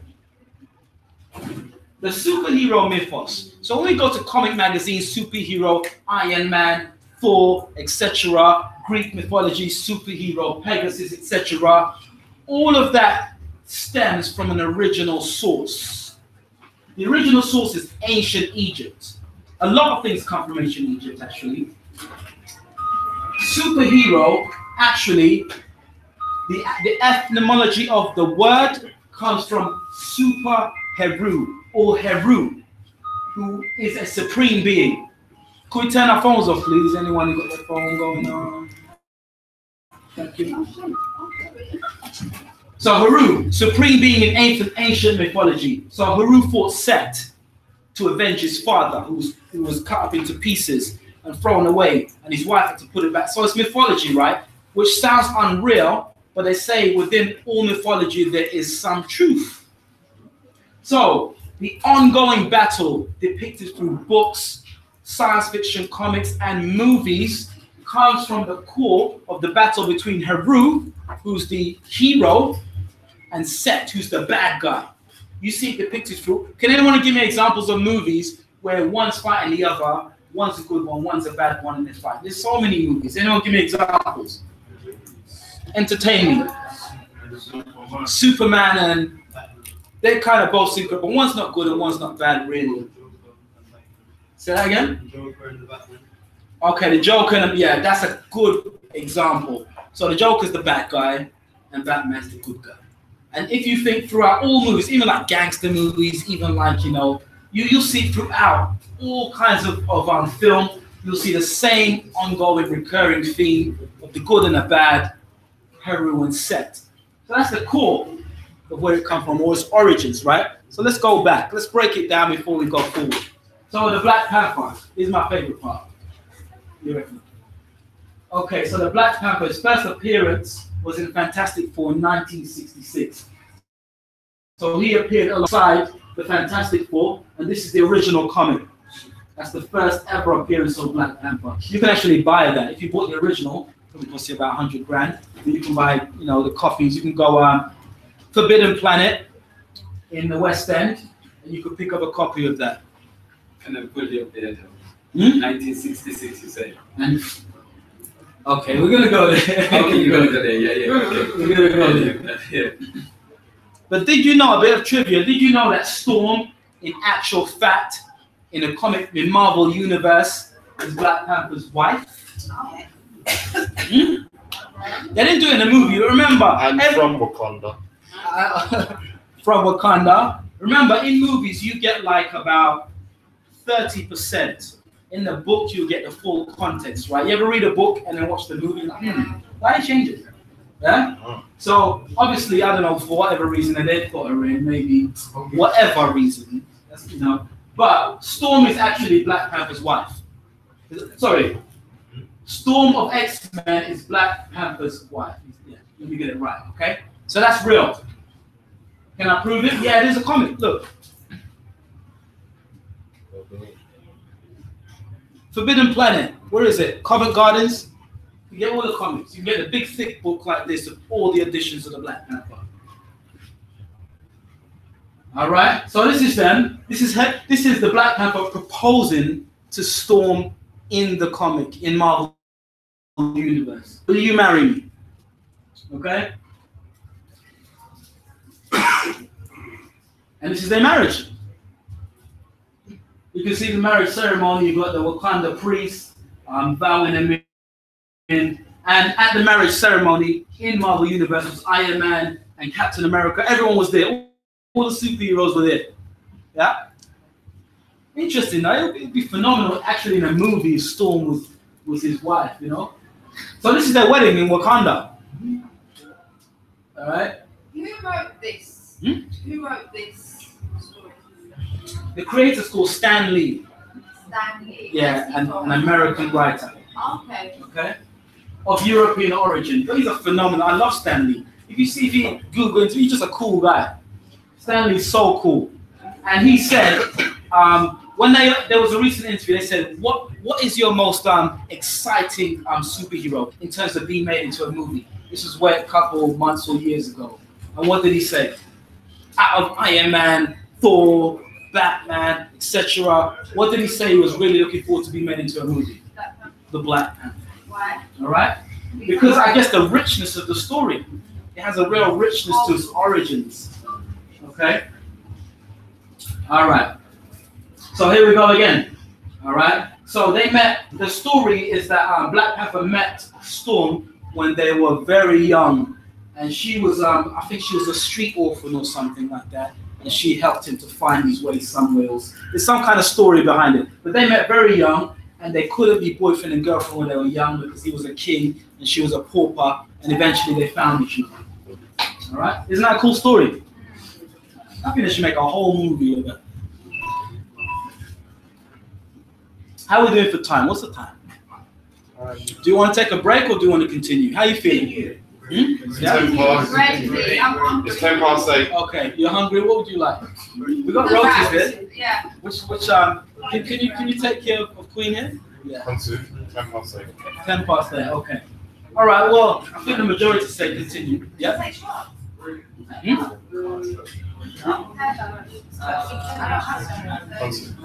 know what? Sorry. Take a break in 5 minutes. Okay. We're gonna take a break in 5. Okay, and then come back. Okay.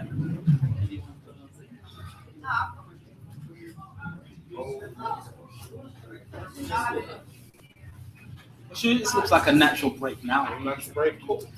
I'm just a holistic person, you know. We're going to take a break now because I see the energy's changed. People are shifting. Yeah. We're going to take approximately 5-minute break. You can take a look around the store. They've got holistic soaps. They got holistic corn chips, like organic corn chips. And we have rotis for sale also. Wrapped rotis, chicken, and saltfish. Yes, please. Yeah.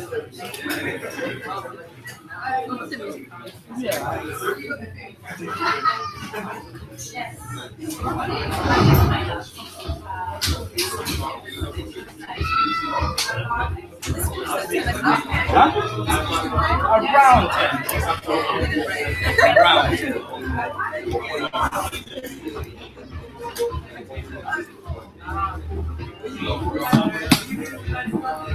So who would like a saltfish or chicken roti made fresh from Jamaica roti? Anyone?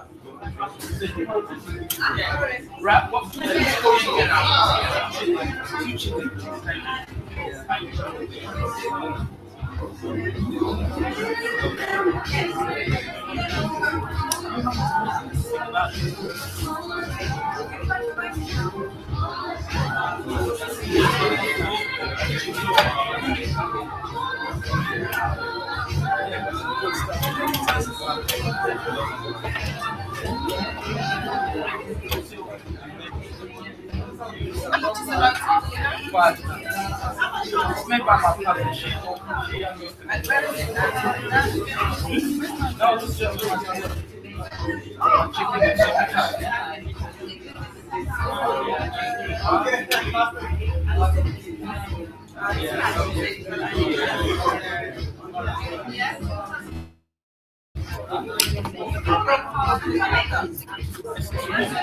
She made it fresh.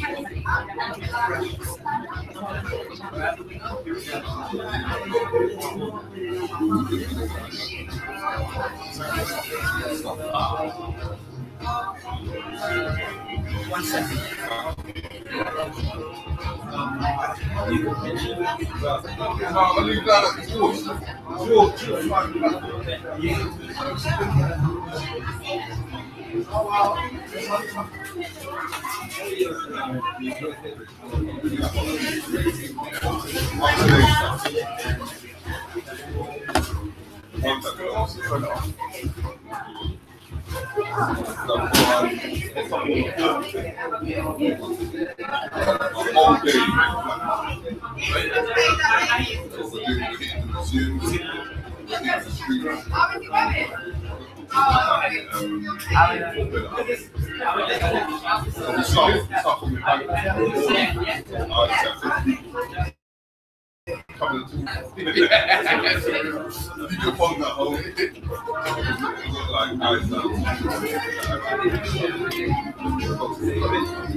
Sorry, baby. Sorry, baby.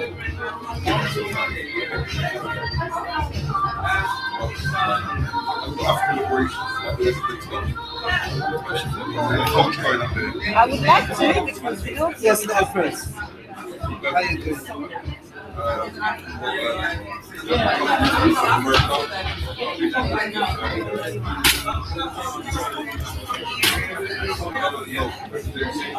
Careful with the...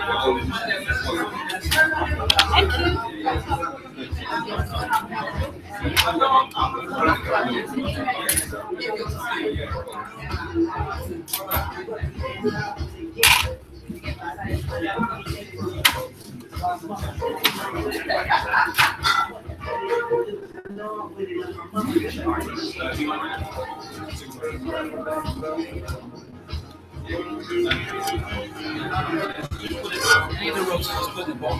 I want to do the next one. So, because I might have two, but I don't want to. Okay. But what I want to do is just I've got cash to give back to them and go out afterwards. I'm letting them down.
Okay. Okay.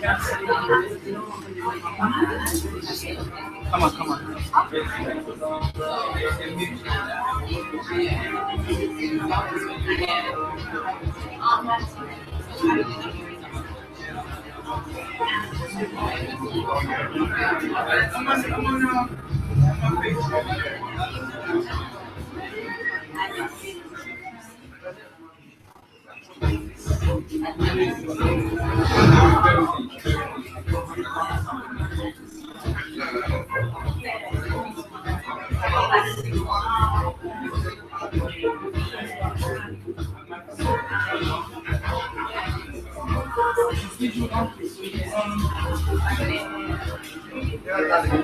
No, I'm just looking.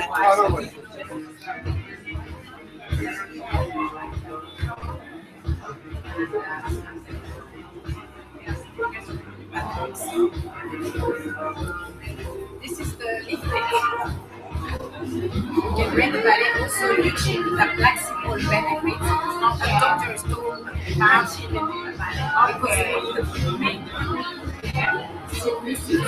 Right. Okay. So all my products are good, but nothing to the black symbol.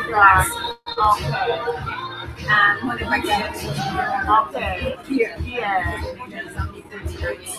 Yeah, right. But that's the fuel for. Okay. Right. That's what. Okay. How much is it? I mean, $12.99. Okay. For the big one. Here, see how it goes. This one is saving. Right. Five, big one. Okay. And that's $64.95. Right. Okay. I'm gonna take one of these. Let me see. Alright, starting in like 2 minutes.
Anyone else want roti, chicken, or saltfish?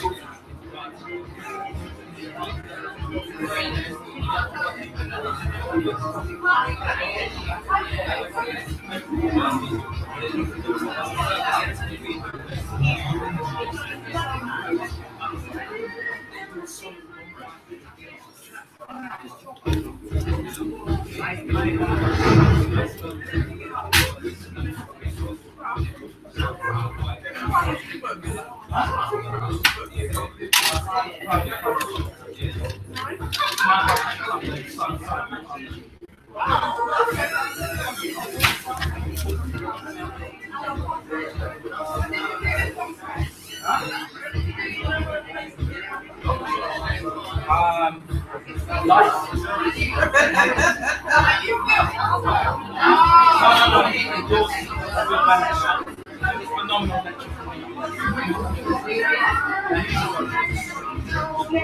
Because what I didn't call myself was like in New York. I was in New York like I was in New York last year. And they were like, yo, you better come too. So I was like, okay. I'm gonna run with it.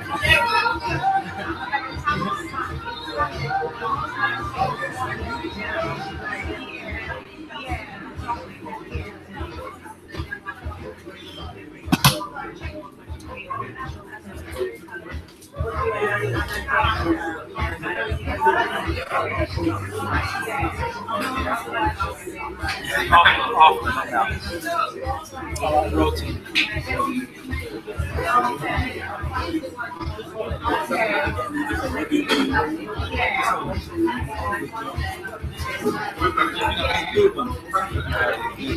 Listen.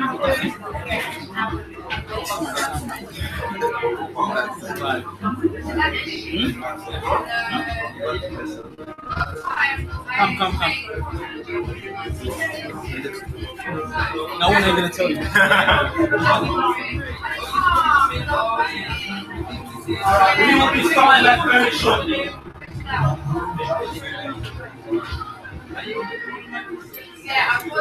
Galactic Client. Oh, you are. Thank you for coming, man. Much appreciated. Oh, yeah, man. Thank you. Yeah. Oh, yeah. Right. You want to be on that? You're around the world, man.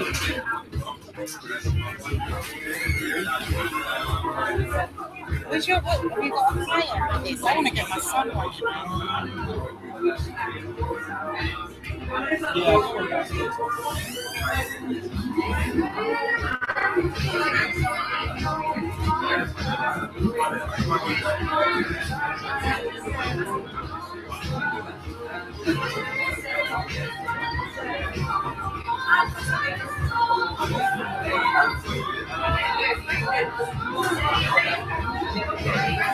Two minutes to restart. 2 minutes.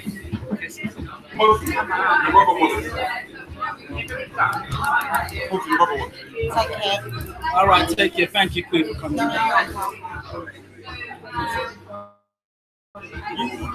Okay. Is it intentional to show the back? Yes, it is.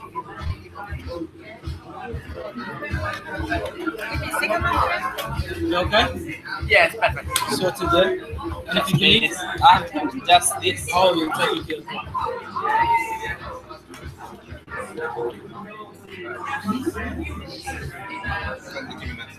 This is live. No. Yes, you can touch. Okay, good. Yes, you get. Yeah. Okay, I'm going to just. You're fine. No, it's okay. No, my love. No, my love.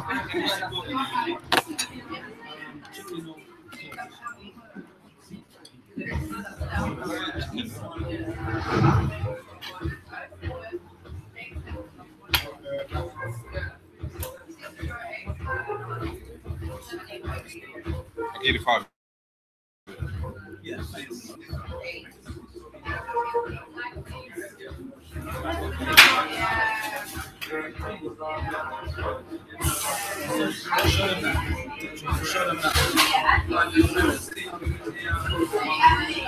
Show them this one.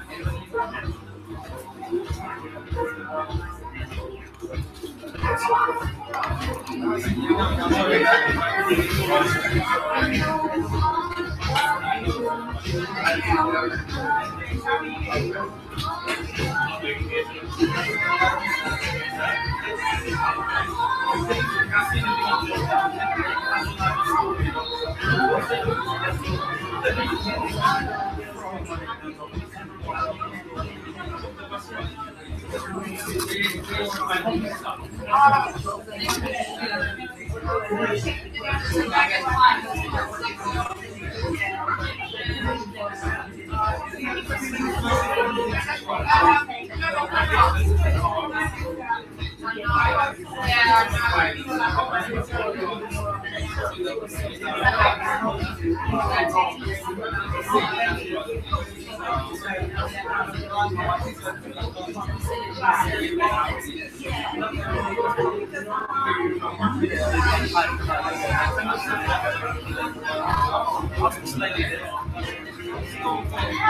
was asking how much is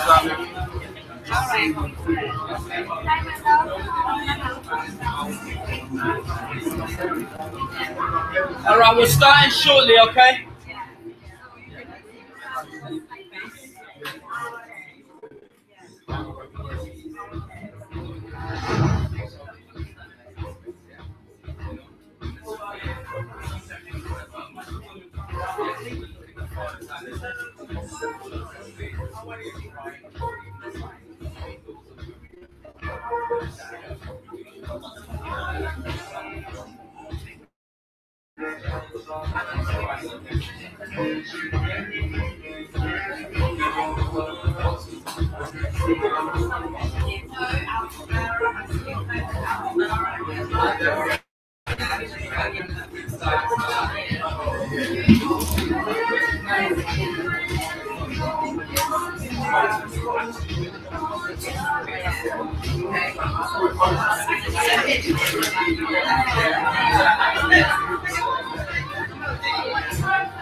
All right, we're starting shortly.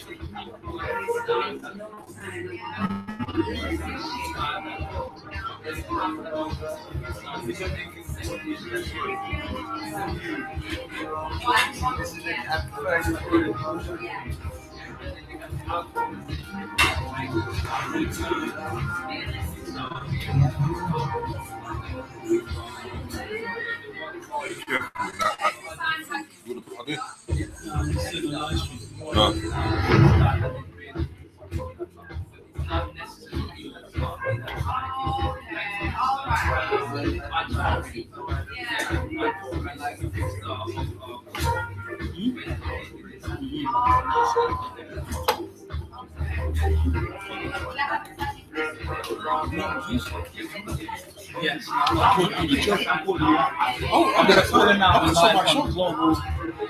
This guy's trying to give me a shot. I'm not well. I can't even talk. I get stage fright. Maybe a good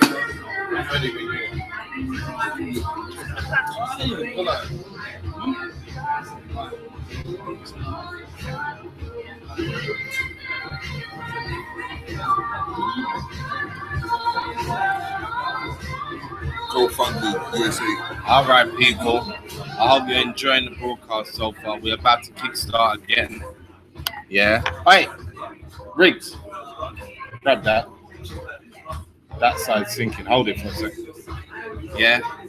Stay tuned. Come back with us. Live and dive. Black Eyes TV in the house. Yeah. Bringing that real information. Yeah, just give it a thumbs up. When you're ready, hit the lines. Get everyone in their places.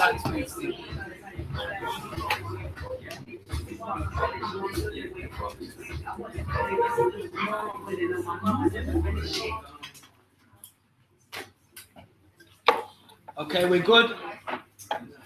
Everyone relaxed, well fed.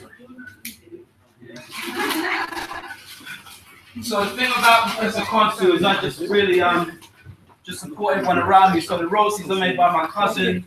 You know, my books are written by me, Netta Vital Store. So I have to patronize simply because, as I said, you're gonna go Tesco today, tomorrow, next week. You might buy 30 quid's worth of stuff for, you know, for the Tesco family, yeah. But these are the stores really we need to just keep going. You know, because as I said, this is the cornerstone of Brixton, all right? And we can see it's being gentrified all around us, Starbucks, etc. And we got to keep stores like Netta Vital going, you know? Can I get Almond Ra?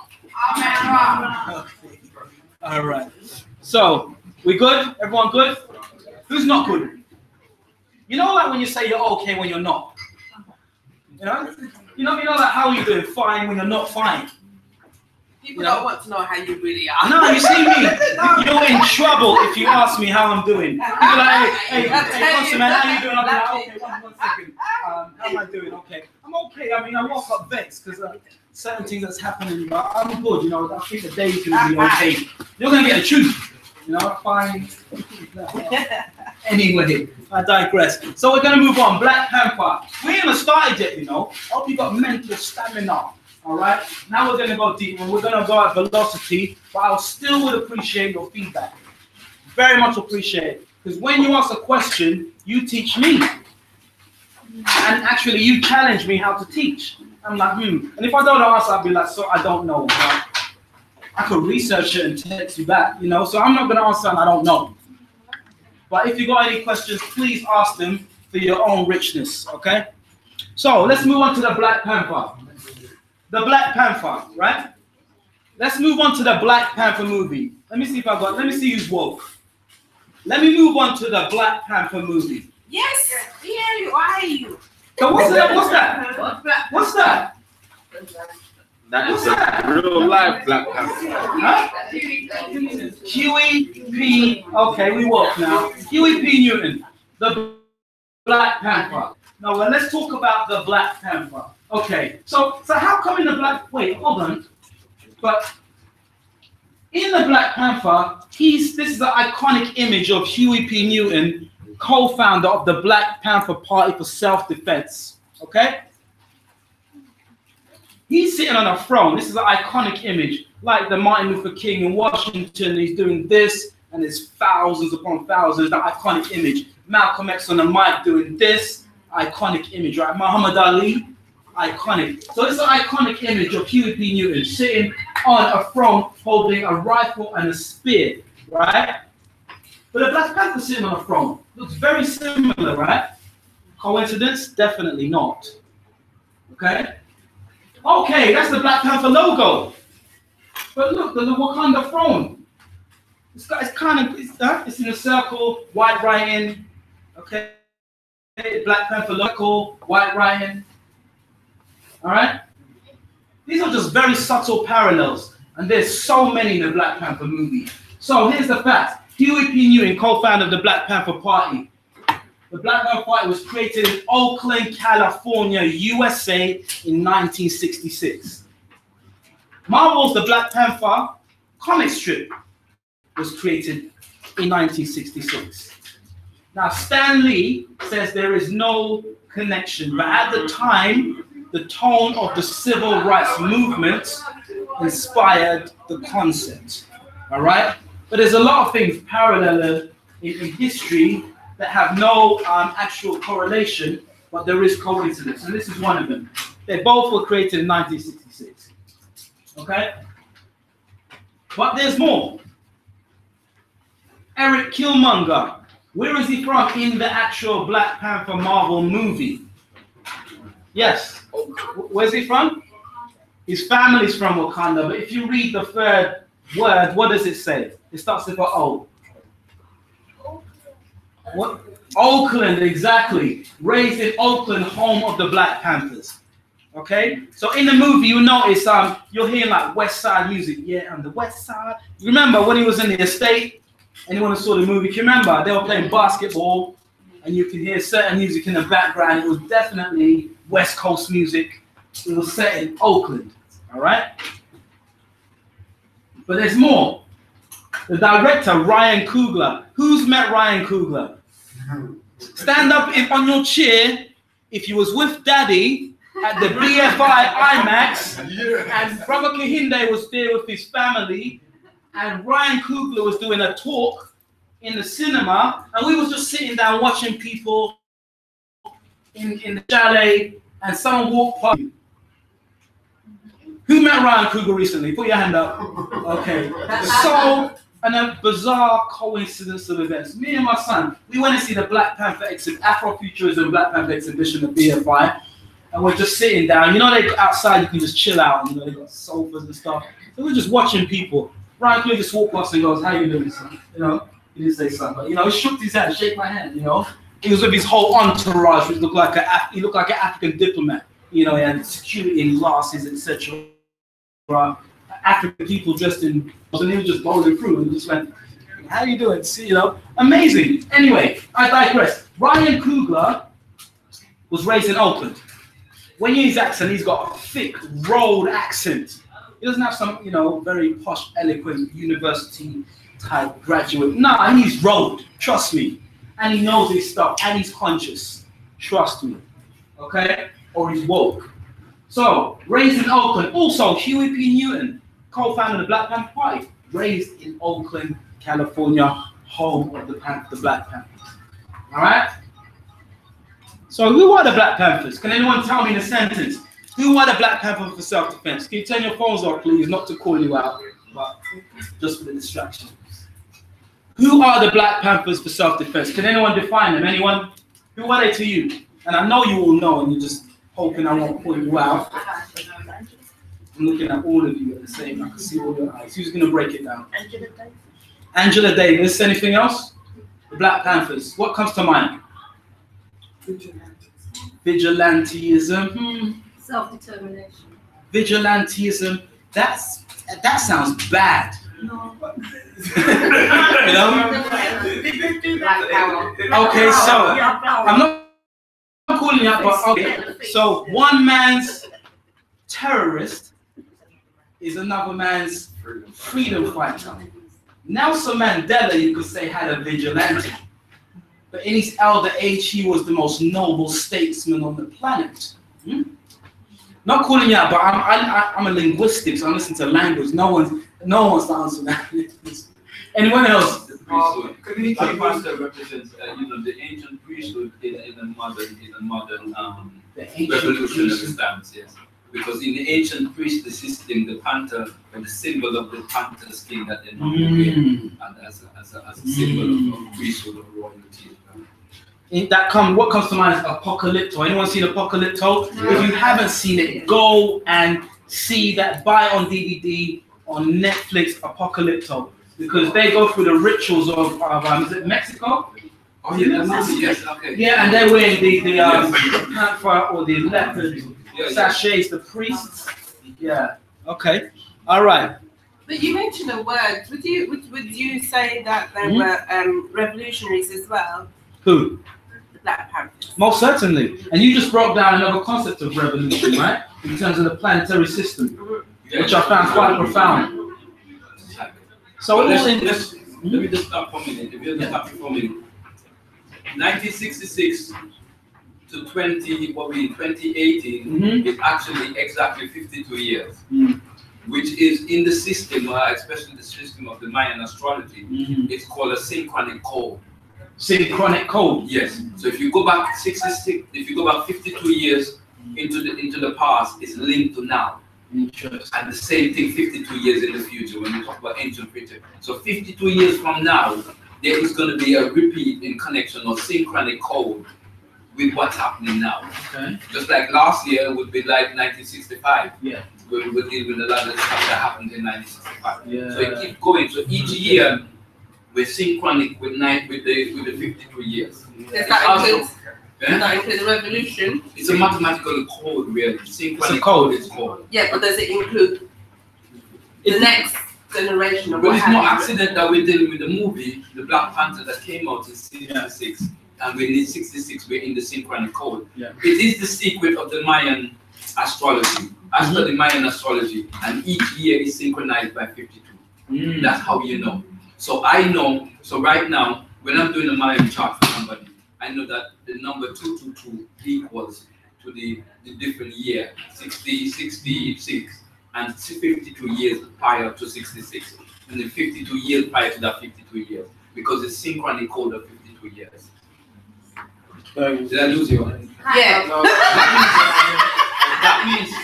That means what happens? Things repeat every 52 years. It's considered synchronic code. What's the 66 you were talking about? That's right. Because 1966 to now is 52 years.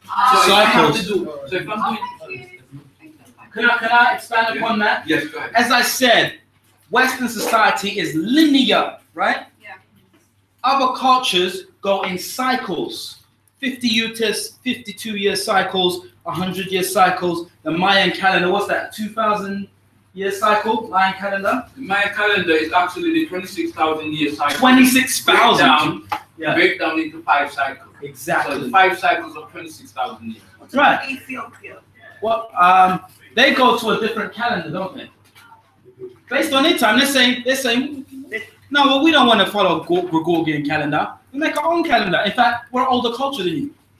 So we're actually in 6,500 BC. I'm making it up. They just made their own system.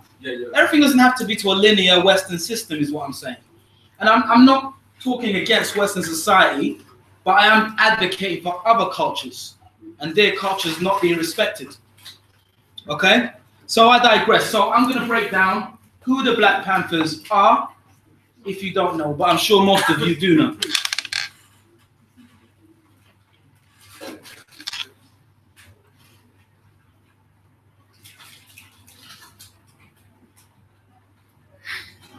Oh. Boy, I tell you, it wasn't, but now it is. They protected the road. What's important in the neighborhood? Panther got worse than the police. They fought for respect. You brutalize us commanding will defend ourselves. They demanded justice. The anti-white, the anti-oppression. They were the soul, the seizing time behind the struggle. This is from this movie on your top left called Panther. I recommend that also. There's a lot of references and resources in my lectures. You mean that top right? Yeah. Is it right? Oh my God. Yeah. Police are there not to promote our welfare or for our security, our safety. They're there to contain us, brutalize us, and murder us. This frightened the government because this was the unity between the most oppressed of the people in the United States.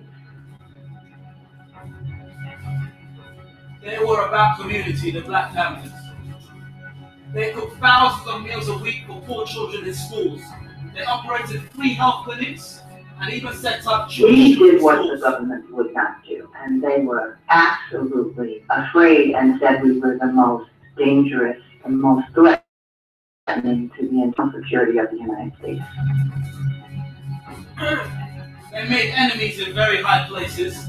The FBI went after the Black Panthers. As the party grew, we were more and more stalked and surveilled by the FBI.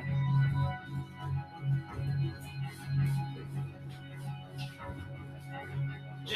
Edgar, he had a personal vendetta, head of the FBI, with the Black Panthers. He annihilated them completely. They were 2/3 female by 1970. And the legacy still lives. Beyonce, Super Bowl. We changed language. We changed social order. We talked about the power that we hold. Our slogan, all power to the people, changed the way people thought about themselves. We were motivated for the people.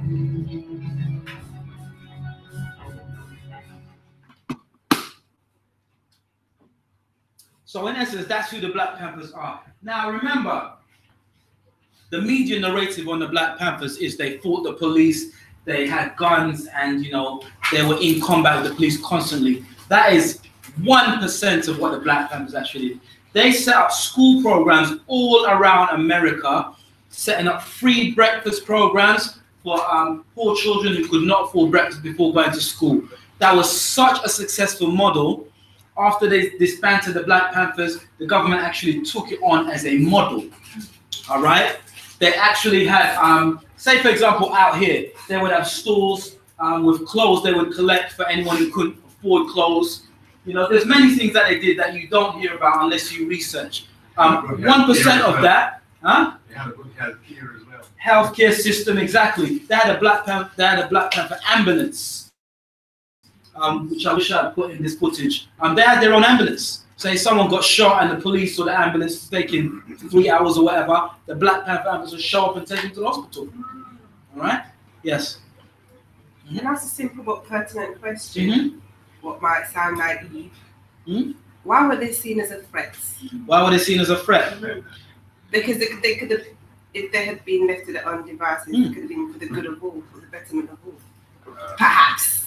There's some people who don't want to be the betterment of all, because then that would take them out of their power structure. The Black Panthers were becoming so successful. And remember, let's put it in context. They set up breakfast program in predominantly, let's say, European and Mexican communities also. It wasn't only the Black community. If you Google it, they set up breakfast program in different schools in poor neighborhoods of all cultures, all right? And they were becoming so successful, they were actually, it was almost like they were dissing the system. It's like, you guys ain't doing this, look what we're doing. We're actually becoming more successful than the US government at connecting with the people and supporting communities. Huh? They were a threat to the government in that sense, the social construct of government. Probably answering the question in terms of threat. In terms of a threat, in what way? The threat that the US government saw in its essence was, they said, click, click, Second Amendment. We have the right to bear arms and defend ourselves against any hostile threat, which is legal in America, right? That's so not in answering the question. Sorry, could it be that they didn't want the masses to be empowered? Because I'm not going to look at this. But I just said that. Can I interject there? There's a saying by Edgar Hoover, there was fear of the rise of Black Messiah. That was the main fear. That's it. The empowerment. I think we'd like to think that it's for the masses, but unfortunately it was first and foremost for the Black nation. Because for the at Black the time, nation. It was under the same persecution that we're seeing today, whether it's deaths on the street, and they were responding to that poverty. So first and foremost, whether or not there would have been a knock-on effect for the greater good, first and foremost, they didn't want the Black stabilization of that nation at that time. Very, very true. Thank you. Thank you for expanding upon that. Now, this book, Tupac, the Black Panthers and Star Wars, this is talking about these Black Panthers. Because Tupac's parents were a Black Panther. The subtitle is The Phantom Menace and Fear of the New Black Messiahs. Okay? Tupac was an archetype of a Black Messiah. I'm not talking about Jesus in a role feeding the how many thousand. No. The archetype of a Messiah is someone who will rally people around and make social change. Okay? The FBI feared that. So they actually seeked and destroyed, like in the Matrix, they seeked and destroyed all the potentials. If you see in the Matrix, they destroyed the potentials. In Star Wars, if you're into sci-fi, the little young, what do they call them? The youngins, the younglings, the young Jedi, the little baby Jedis, they were seeked and destroyed. Tupac was that archetype, amongst others, okay? So they did set on a mission to annihilate the olders, but also the children, the next generation. This one slipped through. And he was saying, yeah, Crystal, West Coast, yeah, girls and this and that. But Tupac wasn't Pied Piper. He was pulling in all the gang. He was like, yeah, son, man. I like what you said. You know, he had a Crips and Blood unity picnic, all right, where the Crips and Bloods were balling together. They were exchanging their red and blue bandanas. They unified. That was his real mission. It's all in here, trust me. Yeah, I'm digressing, but you asked a question, and that kind of answers it in a very expanded way. All right.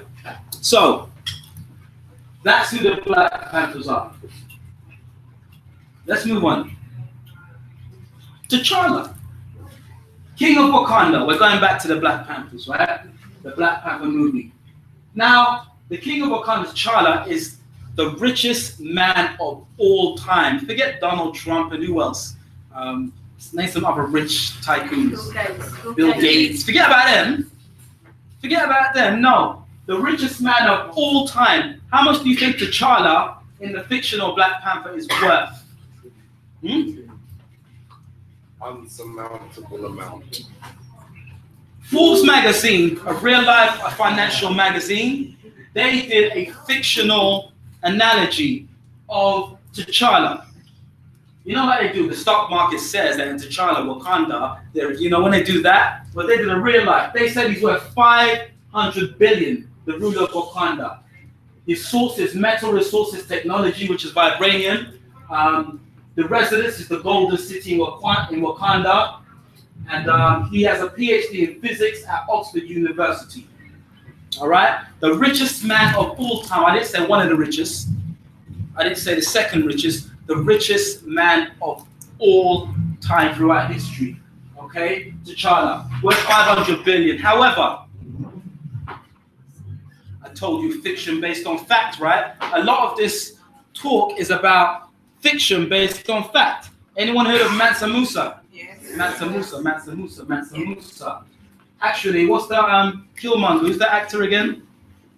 Michael B. Jordan. Michael B. Jordan will play Mansa Musa in a movie to be released into the future.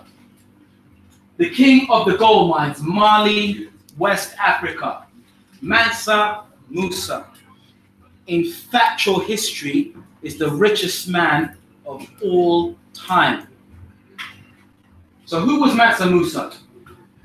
Mansa Musa, in fact, was worth, they did an analogy. They said, okay, so if Mansa Musa from the 13th century was alive today, how much would he be worth? You know, well, the stock market says, based on his resources of gold and salt, he would be worth 400 billion.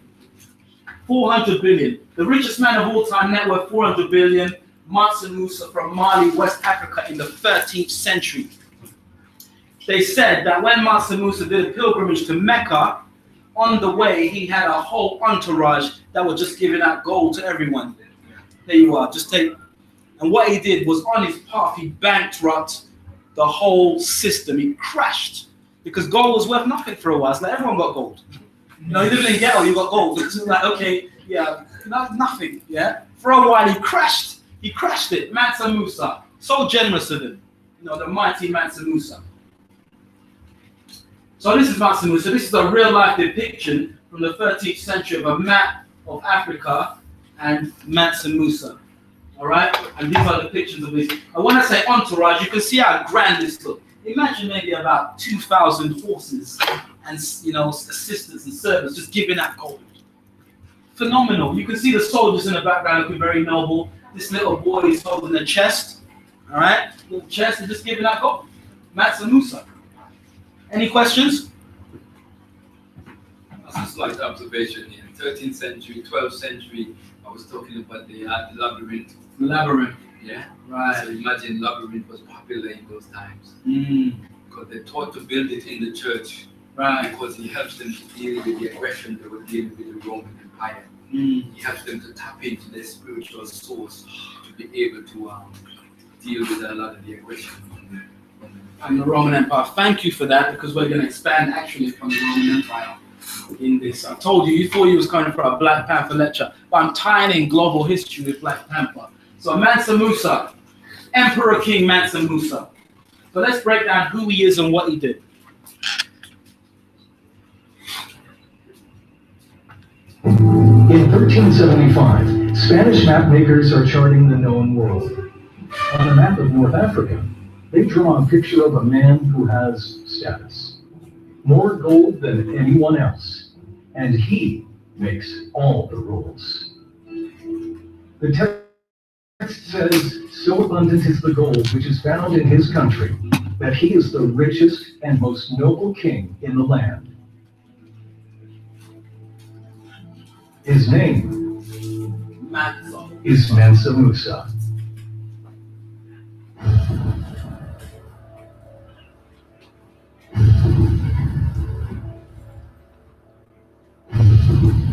In 1312, when he takes power, he inherits a string of titles. King of Kings, Lion of Mali, and perhaps, most important of all, Lord of the Mines.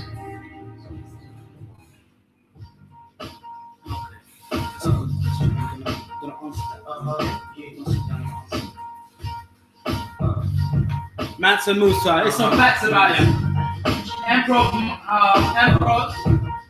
13th century king, considered the richest person to ever live. He's estimated to worth 400 billion. He was the wealthiest than Sam Walton, Warren Buffett, Bill Gates combined. According to the story, he was appointed the deputy of unpronounceable, the king who ruled before him. Next, you'll say it again? Afrofuturism, thank you. He had embarked on an expedition. So his wealth was salt and gold. I'm trying to keep it right. By maximizing his country's salt and gold production, Mansa Musa produced more than half the world's supply of salt and gold. Pilgrimage to Mecca, which I just talked about, caused the Great Depression. He came with 160,000 men. They carried 4 pounds of gold bars. After passing that gold to the poor en route to Mecca, the value of precious metals significantly dropped. Created the mighty city of Timbuktu that still exists to this day.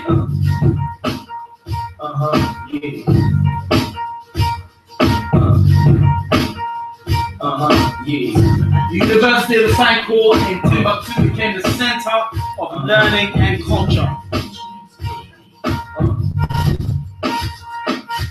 He brought Moorish architects from Spain and Cairo to build the palaces in Timbuktu.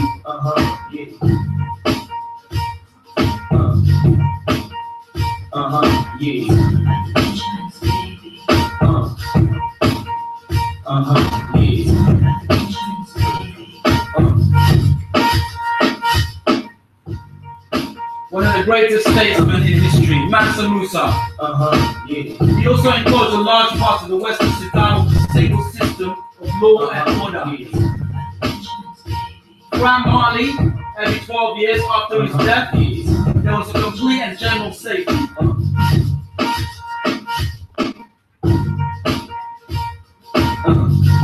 So this actually exists today, what you just saw in the background. You can actually go to Mali and see it, it's live. The richest human being who's ever lived, and more than that, how much you think he might have been worth with a richness, or compile that American website has some very interesting answers. Ever seen this man? No? Well, you're not alone. But what if we told you he is the richest human being ever in all what we call it human history? And his fortune? Wait for it. $400 billion. Yes, you heard that right. This is Mansa Musa I. Mansa, who lived in the 1300s and ruled West Africa's Mali, tops the list of 25 richest people of all time, brought up by the Celebrity Net Worth website. The list uses the annual 2,199.6% rate of inflation to adjust historic fortunes. This means that $100 million in 1913 would be equal to roughly $3.7 billion today. Right, the mighty Mansa Musa.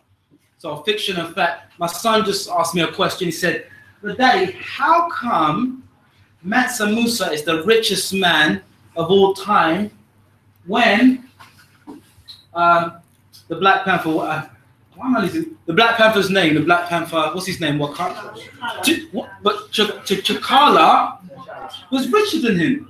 Did you get that? So I'm going to ask you a question. It's because T'Challa is not real. He's in the comics and the movies. But Mansa Musa was a real man that lived in the 13th century. Okay? All right. So, the richest man of all time built the city of Mali, 13th century Africa, that still stands today. Now, there's an interesting parallel. The architecture of the actual movie in the Black Panther actually looks like the city of Mali.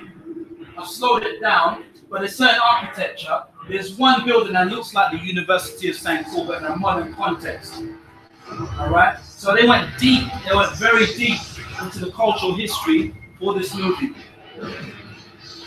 And the temples, same architecture. You see the sandstone, see the city, very much looks like Mali. Everything's sandstone. And Egypt. You've been there several times? I've been to Egypt, not to Mali. Okay. Yeah. So popular culture. Let's go back into the present now. Because remember, it's the past, present, and future. All right. So, Michael B. Jordan, GQ interview about a month ago. They did a very interesting piece. It was a little of it was actually about the Black Panther. It was about him as an actor, you know, his inspiration, his childhood, etc. But they dressed him as the Black Panther for the fashion shoot. Okay? And they put in the actual title of the GQ cover, Fight the Power. Anyone know where that slogan comes from? Someone shout it out for me. Public Enemy, exactly. So they got Black Panthers juxtaposed with Fight the Power, Chuck D, Public Enemy, Michael B. Jordan. Remember, it's about symbolism, right? A picture paints 1,000 words. All right? But I go further. So there's a depiction of him as Malcolm X in a GQ photo shoot interview magazine a month or two ago. All right? But it ain't got nothing to do with the Black Panther movie, but they are connecting it to the original civil rights movement, and they're using him as an archetype to depict that. There you go, Black Panther. Now that might go over your head if you have no context with the Black Panther. You say, oh, he looks cool, man. Yeah, he's got a beret on. That's a nice suit with a pocket. You know, it might just go woo, right over your head if you don't have a cultural context. Well, actually, I'm thinking, why GQ? Why GQ? Well, there's more than GQ, but I hear what you're saying. For example, Chadwick Boseman, Rolling Stone magazine interview. He talked about the Black Panther. He talked about his acting career, his inspiration, etc. And remember, for these photo shoots, let's say, okay, we're gonna have Chadwick as Jesus. Okay, okay. Anyone got any ideas? G. So, okay, so they're depicting this is a Messiah archetype. What I talked about. For those who are Christians, we're not talking about the Messiah in the Christian Bible. We're talking about an archetype, meaning someone who will rise up the masses and make change. That's another dictionary definition. The first definition is as Messiahs in the Bible. The second definition in the dictionary is a messianic force, someone who will rally. So Martin Luther King will be a Messiah type, for example, who may change. Gandhi, Nelson Mandela. But they put him in a crown. Horns, symbolic of what? Jesus. Okay? I'm just saying, okay? So they've just got in here just looks swag. I don't know. I just put that because it just looks cool. Okay, there's no deepness, no the coat is Wakanda, nothing like that. He just looks cool. Okay, so I just want to throw that in there. But what is it saying? It says the Black Panther Revolution. The Black Panther Revolution. Radical superhero. So you see that the connections that people are making towards the actual movie. You know, Revolution, Black Panther, Malcolm X, Black Panther depiction in the beret.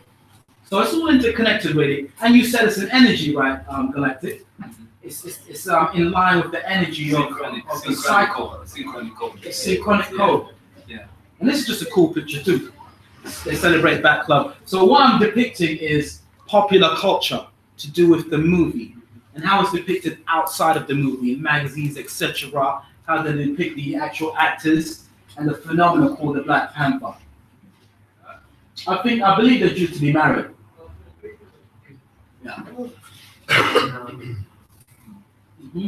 Time magazine. So I find this interesting because he's on Time magazine. So Obama's on Time magazine. John F. Kennedy. You know, George Bush.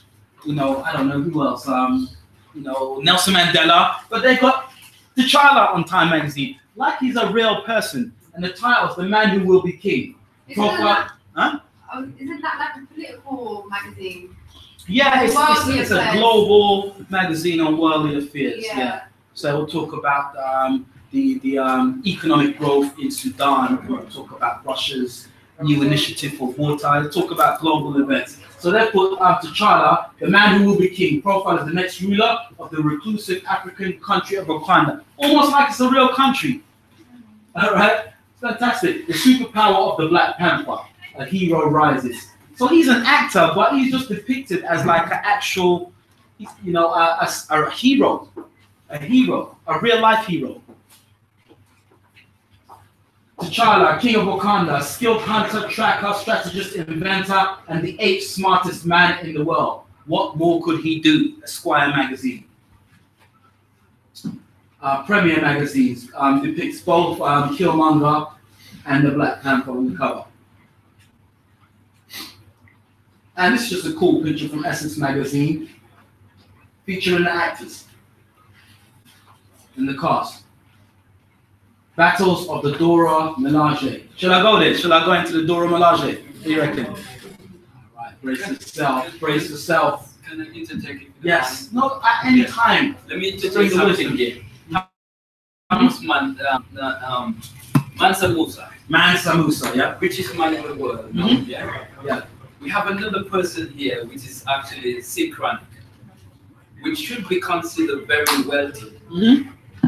His name is Thomas Mansa. Anybody familiar with Thomas Mansa? Not Mansa Musa, Thomas Mansa. Mm-hmm. Without Thomas Mansa, we would not have this electronic technology that we have. Okay. Yeah, he's the one that actually break down the what they call it, the nanotechnology. Nanotechnology. He's the one that breaks the code. They had it for 15 years. They could not move forward into wireless technology because they could not solve the nano. They could not break the nano. Where is he from? He's from Ghana. Okay. Is that the Great Almighty Theory? Great G-O. Thomas Mansa is his name. Okay. And his nanotechnology or the moving it forward has helped revolutionize the whole world in terms of where we are with cell phone and all of this Wi-Fi, all of this stuff that's been done. Which should mean that he would be like a Thomas Mansa if he'd been rightly paid. Now when he did that, he was actually 36 years old. I looked at that as well, Jupiter Return.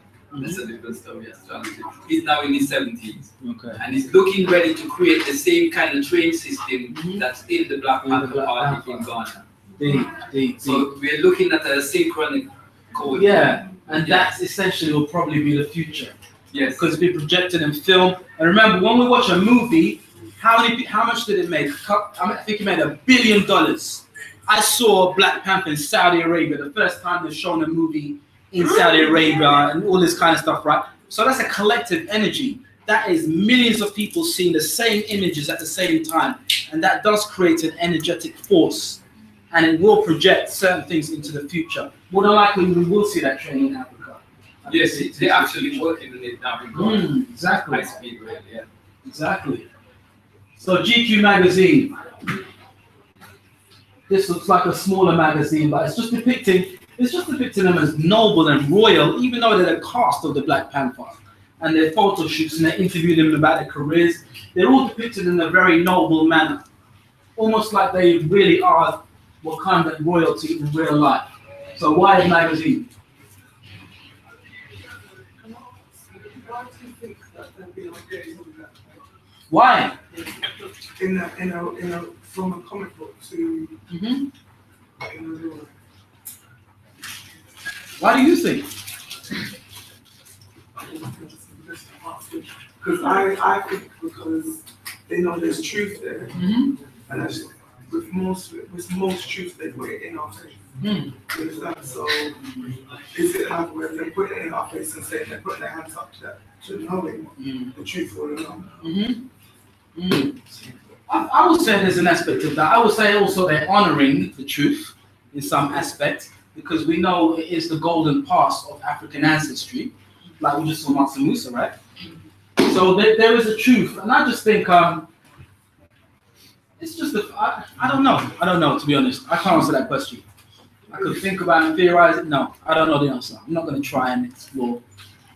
Anyone can assist me with that. I'm not going to be like I am the all-knowing. Anyone, what do you think? What was the question? What's the question? Why do you think that they're depicting it as it being real when it's from comic. Do you understand? It's fiction. They don't depict anything else in that way. So anytime there is any truth in something, they usually put it in our face. Are you referring to the magazines? Everything. Yeah. Both sides of the magazines, the Interesting. Anyone? I think, well, another way of looking at it,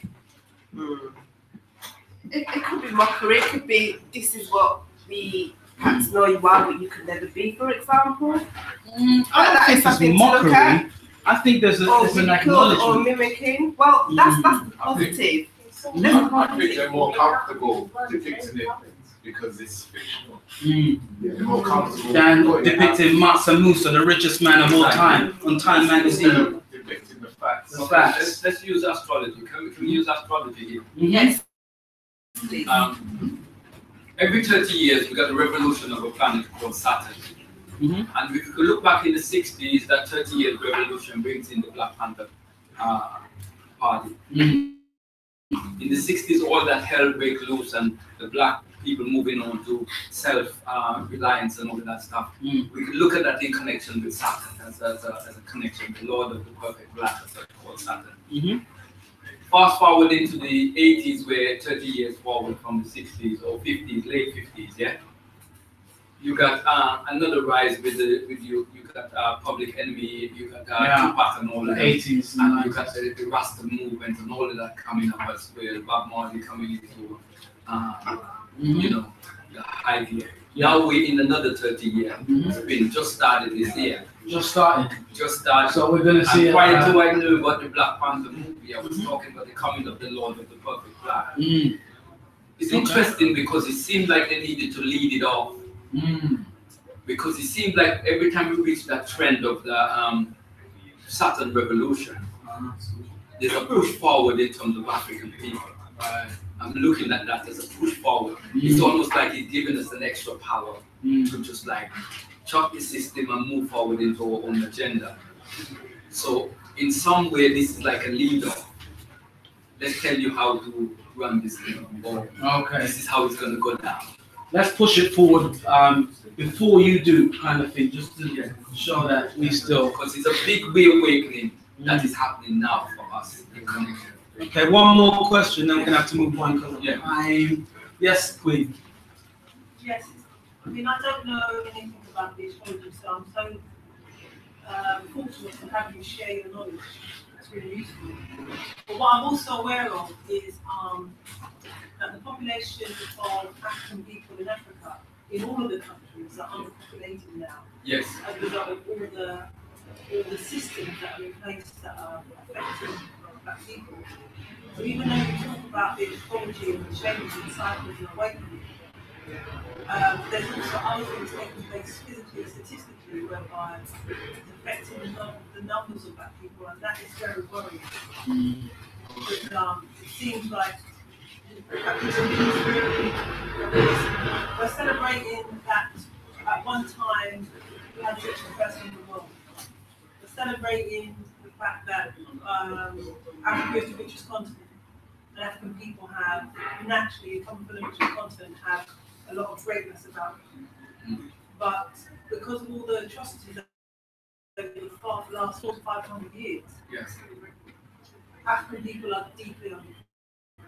And that's concerning. So should we trust that there's cycles happening that are just going to let everything work its way out? Interesting. Or is there or should we be concerned that the threats, the oppressions, all the harm that's been done to African people for the last 500 years seems to be taking a grip?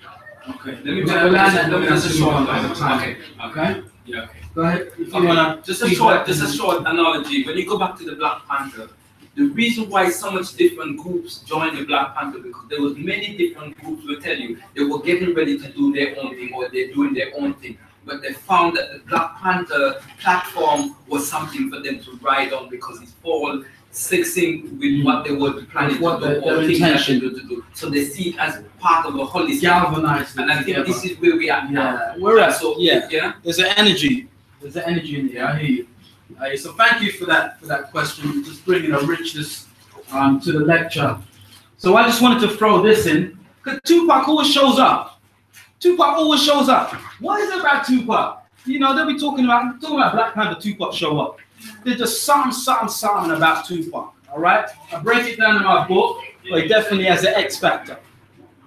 All right, there's no connection towards Tupac in terms of the movie, etc. But maybe there is anyway. Hold that thought. But yeah, I just want to throw that in, because it's cool. Okay. There's no deep science on Kane because he's winning by Brainium and no. I could tell you just a cool guy. Yeah. But it's time. But I could tell you the World Trade Center with Tupac as well. Yeah, I know. Tupac, there's many levels. I could tell you the Tower card as well as Tupac, but there's another time.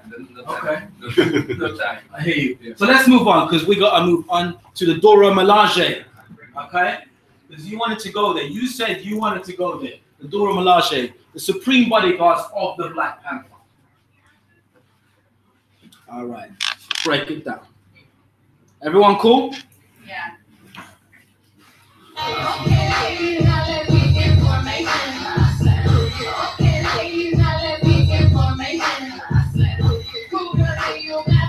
They don't play, my gosh. And they fight in unison. They do not fight singular. Have you noticed that? They fight as one unit.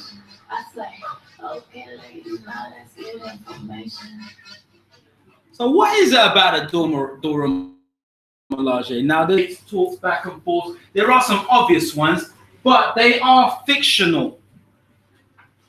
Right? They are fictional, right? Maybe. Dora Milaje, all-female elite bodyguards of the king and nation of Wakanda. They do not pay. And if you watch the way they fight in a movie, say like soldiers will fight, shoot, shoot, shoot, shoot. What they do is they fight together. They'll put their spears together, cross it together, one will jump over, they'll all gather around and attack the enemy. So there's actually a science in how they fight. Think. All right. So, fact.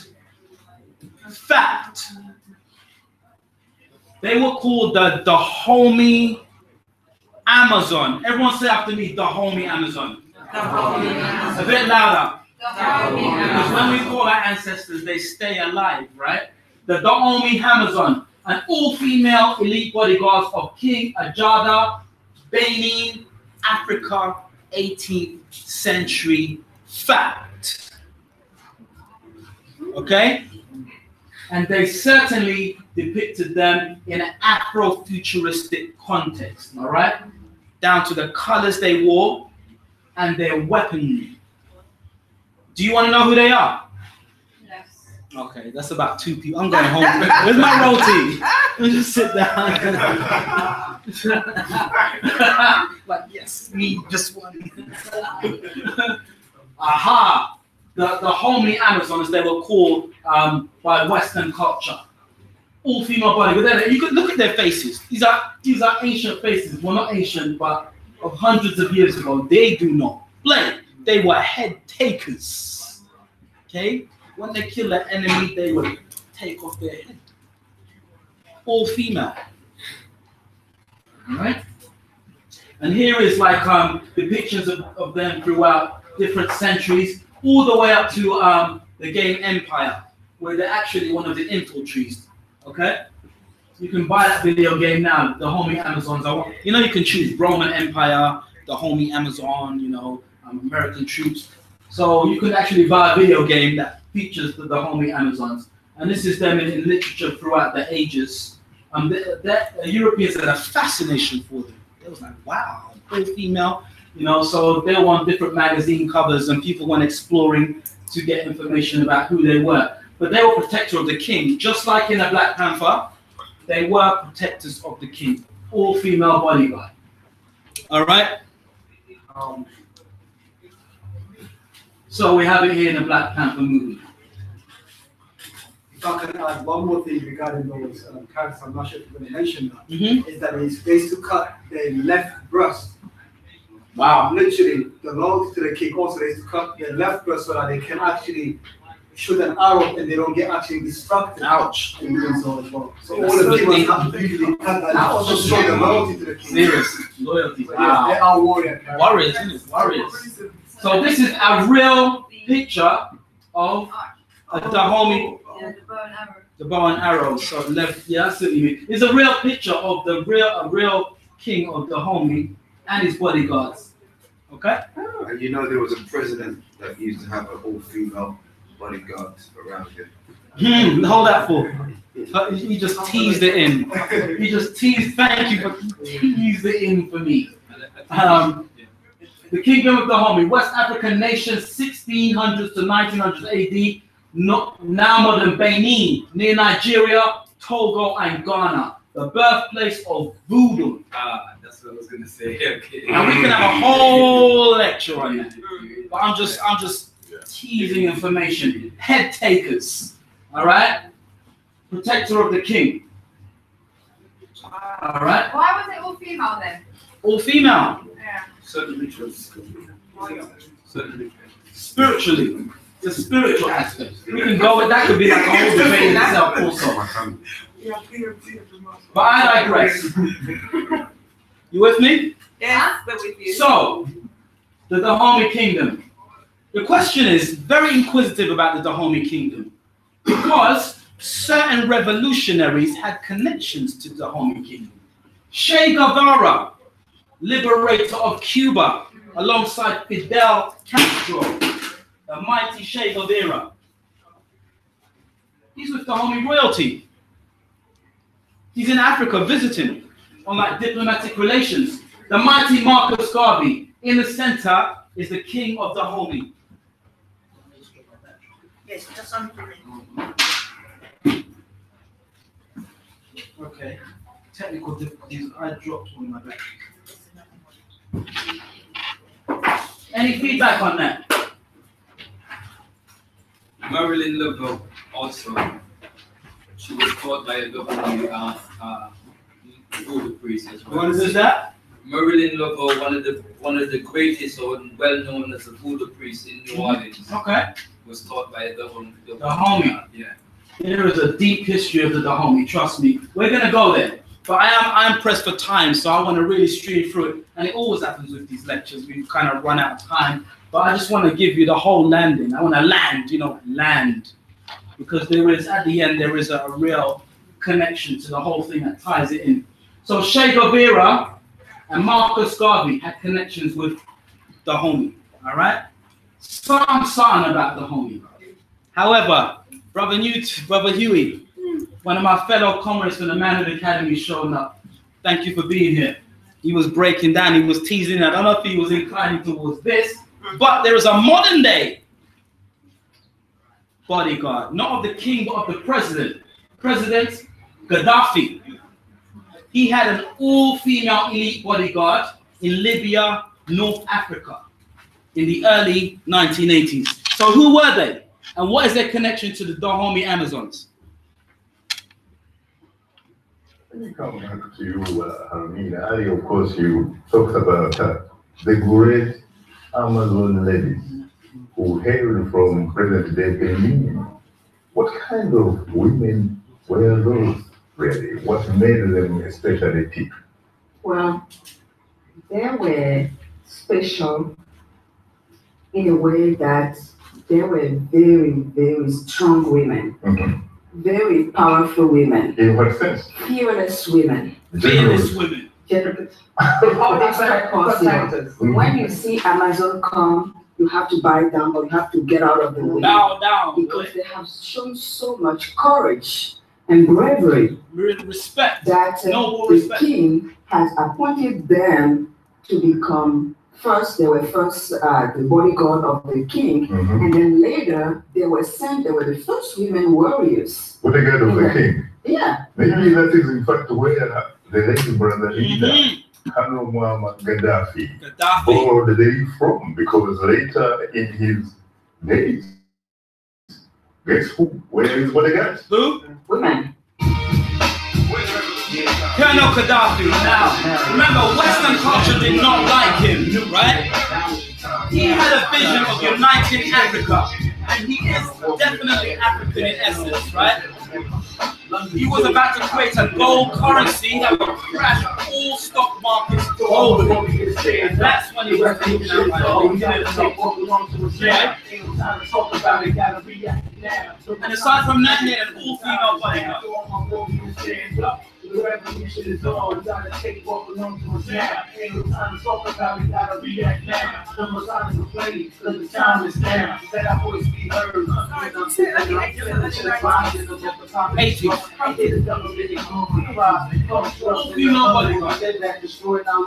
All we ever wanted was the chance to succeed. What you did to us, it's ridiculous. It was the world's greatest place when you kidnapped us. Roman scared to remember that the dish got run. We got out of control. We have too much soul. Try to kill us with aid. We continue to grow. The open air of the seven cell kids will grow to be young. So essentially what I'm saying is that Black Panther's fiction based on fact. Proven. We gon' go right here. All you gotta do is understand the time is here. May the Lord bless those who learn to have no fear. For all my warriors, stand up. The revolution is on. We gotta take what belongs to us now. Ain't no time to talk about it, gotta react now. No more time to complain, cause the time is now. For all my warriors, stand up. The revolution is on. We gotta take what belongs to us now. Ain't no time to talk about it, gotta react now. No more time to complain. Full female body now. Understand, this is unit that we can't control. Nine guys locked up, but we will not fold. No, we will not go. We won't lose soul. No matter what the devil do, our hearts won't get cold. Acres of land, I wonder will it ever get sold. I was sitting here to make sure our story gets told. You don't think you know me when you shake my hand. I'm born again 9 times and I got my glam. I ain't supposed to tell it, but the plan is different. They told me to represent the young black and give it on to later. Teach the seeds, they live it. This is what I'm the modern context. You can bear witness to the truth that will fall. I'm a rep this truth. One man's terrorist is another man's freedom fighter. I am Dr. Young. I got a lot to say. I don't care if I'm hot. I don't care if I hit. I'm trying to do this. I'm free out. Look up about the most.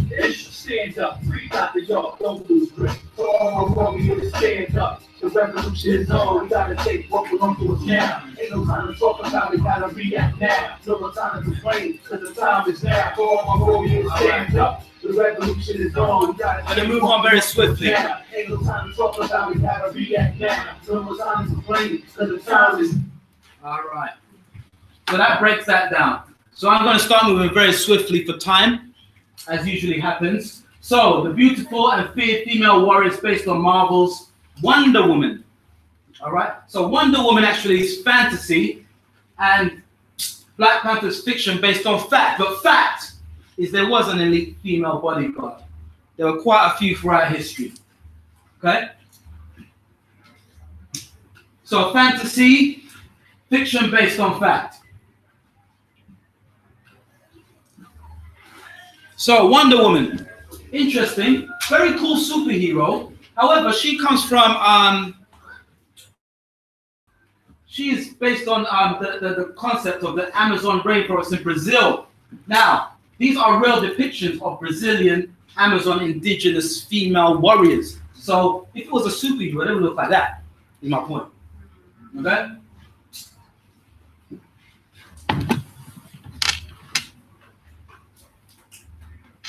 The Amazons, were they fact or fiction? The homing Amazons. Exist.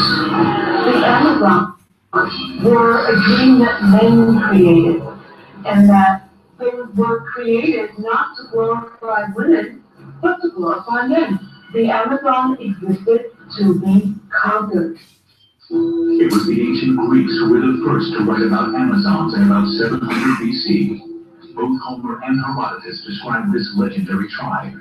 But were they just creating lurid stories to stir the imagination with their depiction of murderous, passionate women? The Amazons described by the Greeks were phenomenal foes, but more forbidding were the tales of warrior women told by Spanish conquistadors traveling through the remote rainforests of South America in the 16th century.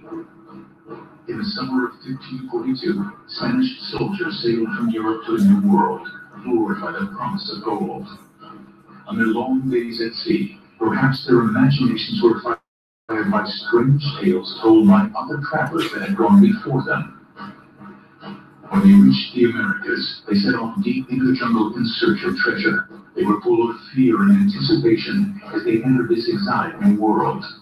Returning, they recounted fantastic stories of seeing bands of armed women patrolling the forest.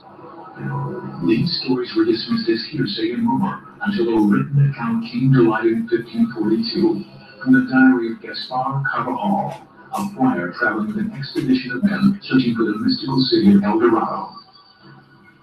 We suddenly came upon the excellent land of the Amazons. These women are white and tall and have very long braided hair. They're very robust with their bows and arrows in their hands, doing as much fighting as Indian men. When they saw these women standing along the riverbank, and they associated that with the Amazons, with fighting women, and that's how the Amazon River actually got its name. The story of these Amazon tribes stretched to sub-Saharan Africa, where bands of warrior women were known to strike fear into the hearts of their colonizers. In the spring of 1863, the British explorer Sir Richard Burton arrived in the West African coastal nation of Dahomey, present-day Benin.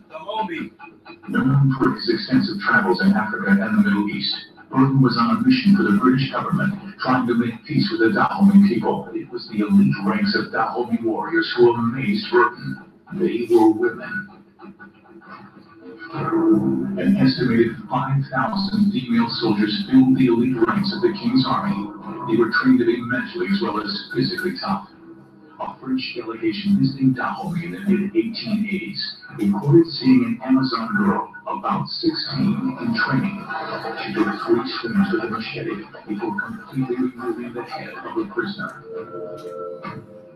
Even after French expansion in Africa in the 1890s subdued the Dahomey people, the killing continued.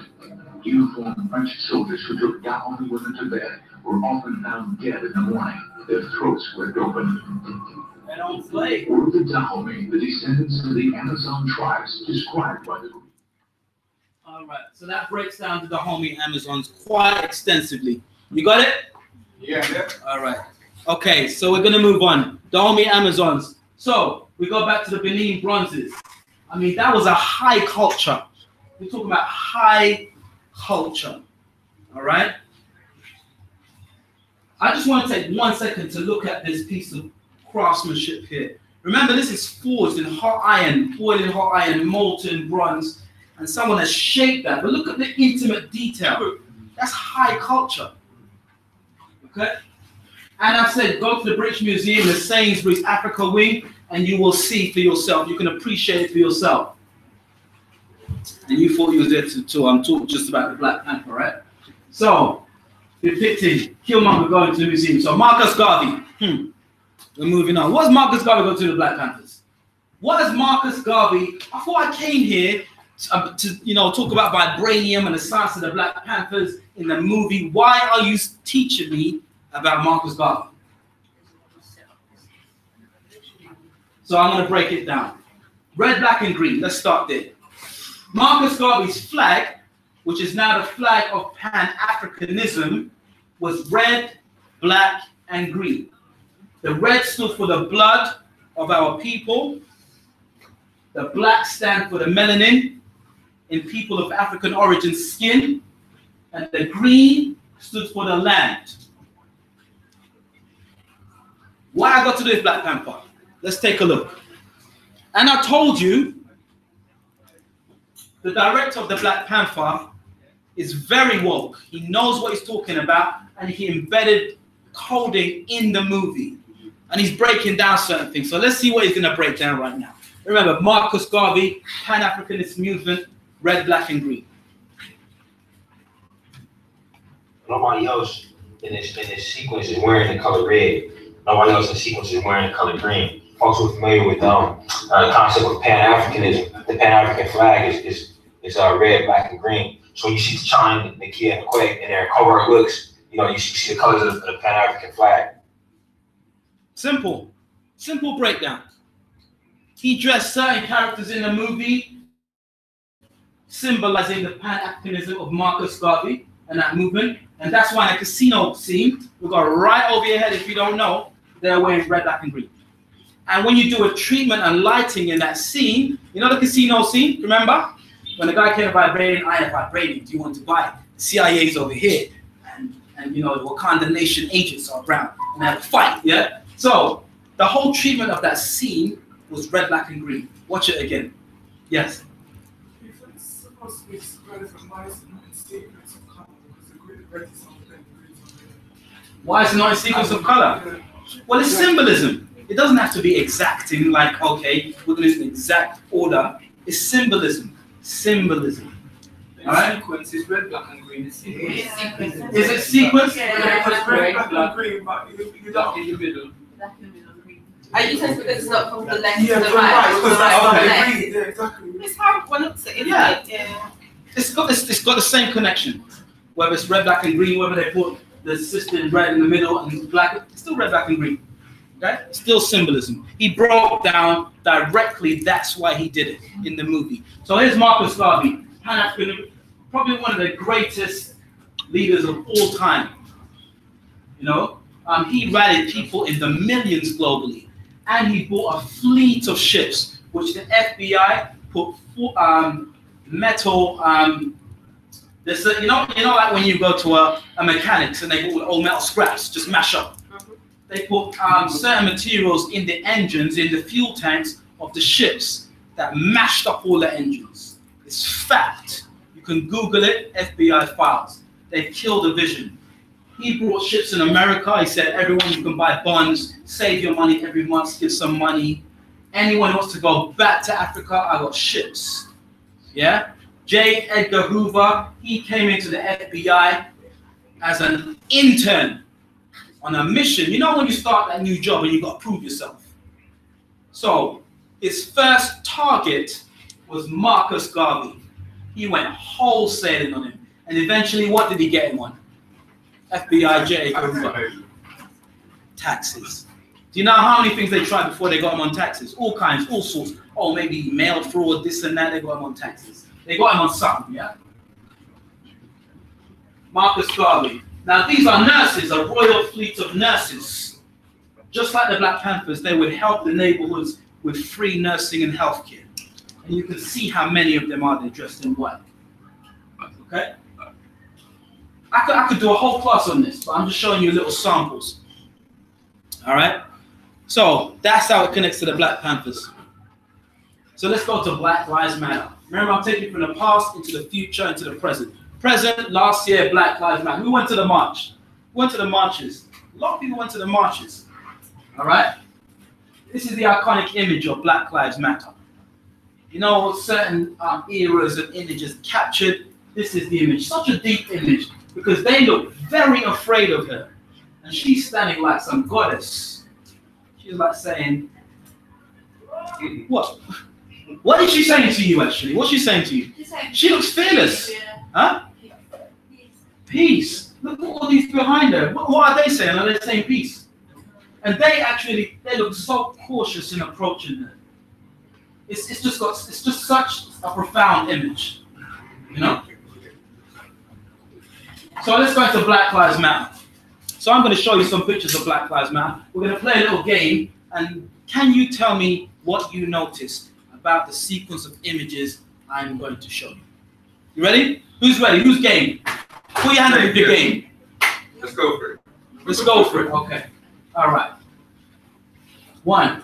So we've got Palestine, Paris, and America. T-shirts.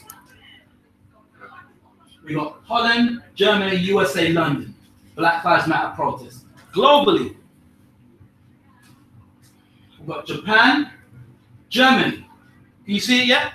Yeah. If you can see it, put your hand up. Well, I should have a prize or something. Bring no prizes today. UK, Amsterdam, Berlin, Seattle, Syria. Black Lives Matter. Syria. London, Australia, Paris. We can't breathe. Black Lives Matter. Black Lives Matter. Canada, Parliament Square. Black Queen with a Q, Lives Matter. Middle America, stop police brutality. Black Lives Matter. Black Lives Matter. India, Black Lives Matter. Cork Island. Black Lives Matter. And the US want to discuss Iran. Russia brought up Black Lives Matter. So what did you see? Who put their hand up? What did you see? What did you see? No blacks, no black. Anyone else? I saw a few blacks, but mainly white. Right. Mostly women. A lot of women and a lot of non-blacks. There are hundreds of pictures of actually black people marching in Black Lives Matter. But my point is, was Black Lives Matter really about black lives? From my humble opinion, no. It was about people being dissatisfied with a construct that we are not happy about. So everyone's protesting. That is such an injustice that's being done. Everyone's protesting globally. You know, they are sick and tired of the construct that keeps us suppressed and unfree. So why in Cork Island? I mean, obviously they can see the injustice, but I'm saying they really went out. I mean, they've got their banners ready. This was an event. Okay, today we're going to protest Black Lives Matter. So it's about solidarity.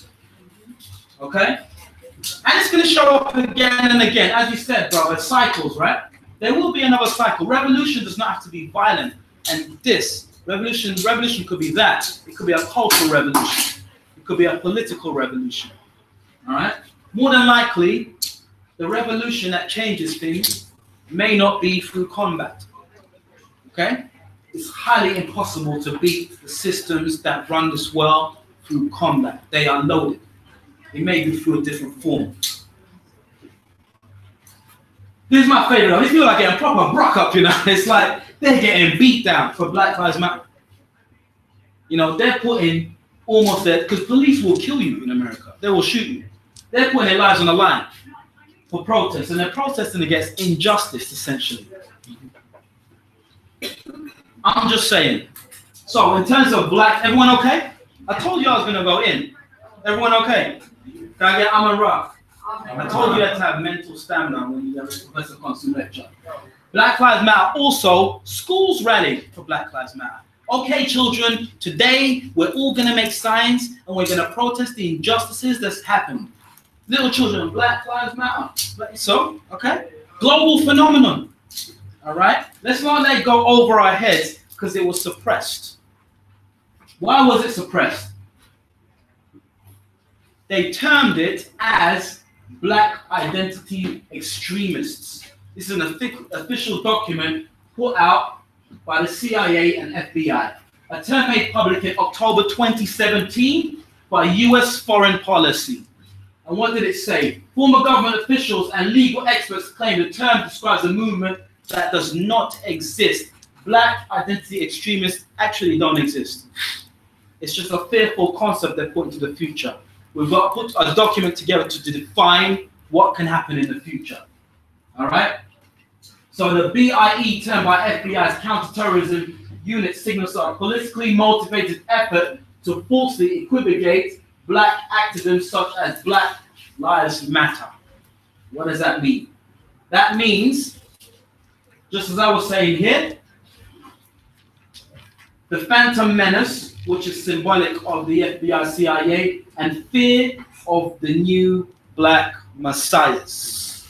The Black Messiahs will look like this at the bottom here. Because remember, Tupac was a Panther cub right here in the corner. Is that him there? Yes, that is actually him. And they cut it out. I can't find it any one line, but he's standing like this. Yeah. I've only seen one picture that I can't find. But he's wearing a Black Panther beret. He was a Panther cub. And it was very protected because if that was put blatantly out there, based on who he was as a global musician, they would have taken him down instantly. All right? It's fact. You can research it. He was in the womb. Asata Shakur was pregnant in jail with Tupac, and that's why it was so volatile. You know, he's like a Killmonger effect. He had a passion for global justice, but at the same time, there was trauma, and we see how he enacted his trauma, and we see what it led to. Sorry, who killed him? I don't know. There's a lot of conspiracy theory. We'll go into conspiracy theory, but questions, I don't know, could have been loads, could have been government, could have been an assassin, could have been the Bloods, the Crips, you know, there's a whole load of theories out there. Google who killed Tupac. You'd be like, You didn't talk about it in the book. it's a no. I speak about his life, not his death. I'm not talking about his assassination whatsoever. I talk about his life. Yeah? There's loads of books on that. Who killed Tupac? You get thick books like this. Who killed Tupac? Okay? So, black identity extremists. Now, here's a version of that. Michael Exav, I'm going to need you to go back to Random. Go. Someone guide him through this. Don't want to know. You want to be close to me, but Michael Xavier Johnson. Interesting. In Dallas, he killed a few police and a few civilians, and he said he was sick and tired of police injustice, so he's doing something about it because he's ex-military. A lot of people, I'm going to throw in a little conspiracy theory here. Anyone seen this movie, The Manchurian Candidate? Manchurian Candidate. Why did they detonate a robot bomb to annihilate the evidence? Why didn't it go to court? Why do we have no idea about who this person was, but what was given to us by PA, who sends out the same press release to everyone? The Star, the Daily Mail, the Observer, the Times, they send the news and then they interpret it in their own versions. There's not much on it apart from the same narrative. But he said he was sick and tired of injustice, so he kind of flipped, I guess you could say. Or, on the flip side of that, we could have been a Manchurian Candidate. I'm going to leave you with that for you to research. I'm not even going to break down what that is. What does Manchurian mean? I'm not even going to. Okay. Write it down and watch this movie, and maybe we'll have a dialogue when you come back to another lecture. The Manchurian Candidate. Very, very, very, very good movie. And they tried to tie in Professor Griff, because they've been trying to get him for years. Professor Griff don't like no Western construct. He's like, I don't like you, I don't like Bush, I can't stand Trump, you guys are idiots, he breaks down, you know, you guys are corrupt. They don't like Griff, so they tried to tie him in, because he went to one of his meetings, and he took a photo, and it's like, Professor Griff tied to Michael J. Johnson, maybe they be connected, there could be terrorism going on, so they arrested him for a couple of days to question him. Professor Griff was public enemy. Is he wearing green, black, and red on his? Aha! See, you woke. At work. Ah, you woke. I woke See? up tonight. Red, black, and green. Marcus Garvey. Exactly. One man's terrorist is another man's freedom fighter. We're coming up, we're wrapping up now. Yes, sir? I'll give you a moment. Just put your hand up when you're good, yeah? Michael Xavier Johnson. Yeah. They detonated him. He was caught in a car park, nowhere to go. They could have just made it defuse and arrest him. Yeah? But they put a robot in that was loaded with a bomb. And they just detonated him. First time they've used that technology in America. All globally. Yeah? Kill the evidence, right? You could, I'm just throwing it, I'm just saying, I'm going to throw it, it's factual, this lecture, I'm throwing in a little conspiracy theory. Yes?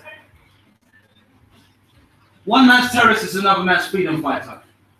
The mighty Winnie Mandela. Remember, noble stateswoman like Nelson Mandela, global diplomat, the United Nations, talking about the injustices of a global society. Very noble in their stature, right, Winnie? Yeah? But keep in mind, young Winnie was a radical. She did not play, she was a soldier. That's all I'm saying. One man's terrorist is another man's freedom fighter. She stood up for apartheid injustice in South Africa from a very young age, alongside her fellow husband, Nelson Mandela. Eric Killmonger. We're wrapping up now. We're landing now. All right? Eric Killmonger. Anti-hero and revolutionary. The Set and Heru dynamic that we spoke about earlier. You know, the good and the bad. Two brothers of vengeance, avenging one's father's death, etc. It's all tied in. It's an ongoing narrative throughout Hollywood. So this is him in a cartoon. That's actually a real depiction of Eric Killmonger in the cartoon, comic character. What they don't tell you is that he's also a master in voodoo and he has control over a whole zombie nation. That's in the comic. All right. And he's always fighting. In every country, he's fighting Black Panther all the time. Black Panther, I will be back. You have beat me this time. I will come back with my army later. You know, he's gone. Just kind of just fights Black Panther all the time throughout the country. All right, see, always fighting, just fight all the time. All right. So I'm gonna go in now. Killmonger's true intent. Eric Killmonger. What was his true intent? We go back to his father, Njodu, in the opening scene. You know, when in Oakland they're playing West Coast music, they're in the flat, and they're saying, okay, you got the guns, you got this, you got that, okay, we're ready, let's go. Anyone remember that? Put your hands up if you remember that scene. Yeah? Now, were they really going to rob something? Really? Let's break it down. This is what he said. I observed for as long as I could. Their leaders have been assassinated, communities flooded with drugs and weapons. He's talking about Americans, right? Or diasporans. They are overly policed and incarcerated all over the planet. Our people suffer because they do not have the tools to fight back. With vibranium weapons, they can overthrow every country, and Wakanda can rule them all the right way. It's actually a narrative from the movie. Prince Njodu was the younger brother of T'Chaka, the king of Wakanda, and an agent of the War Dogs, symbolic of the Black Panthers. The War Dogs symbolized the Black Panther fight for self-defense. Njodu wasn't preparing a robbery in the scene. He was preparing for revolution to liberate oppressed blacks globally in order to rebalance power. You with me? Yeah. Can I get Amen Ra? To do this, he betrayed his country. That's why his brother had to take him out in the scene, because he betrayed his country. They said, we know we can't give these people vibranium. We've got to keep this in our country. He was like, if we use this vibranium, we can liberate our people globally. Okay? So he betrayed his country by stealing the technology from Wakanda vibranium. In the scene, revolution is planned from the ghetto of Oakland, like the Black Panthers planned in the 70s. So you see how it all ties in. There's levels. Another book, The Spook Who Sat at the Door. For you budding researchers. Very good movie. Very good movie. What was that? The Spook Who Sat at the Door. You get it on Amazon. The Spook Who Sat at the Door. It's about a young man who becomes an FBI agent. He goes through the training. Okay, this is how you do reconnaissance. This is how you do surveillance. This is how you use weaponry. They film him doing different training, right? And then he says, you know what? Thank you for all this knowledge, FBI, CIA. I'm going back to the ghettos now. So what he does, he gets back to the ghettos. He trains everyone up, and then they start doing, they start creating. You get a picture. They start creating some form of revolution, like the Black Panthers. The Spook Who Sat at the Door, 1960s flick. So, the key point in this scene is that the indicators, the era, which is the 1980s, post-Black Panther Party, the golden age of revolutionary hip-hop. A poster on the wall of Killmonger's father's flat gives us a clue. And then I remember what that poster was. You don't remember? In the movie. I didn't even see that. You never said it, shoot. Yeah. Watch it again.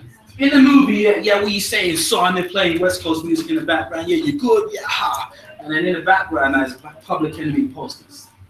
So Ryan Coogler intentionally put those in the background. Remember, they plan a scene. Okay, then a posters here, Public Enemy, the sofa there, TVs. It's all planned, pre-planned, right? So it's embedded in the movie. So the hip hop group Public Enemy takes a nation of millions to hold us back. There's a poster in the background. So who was Public Enemy?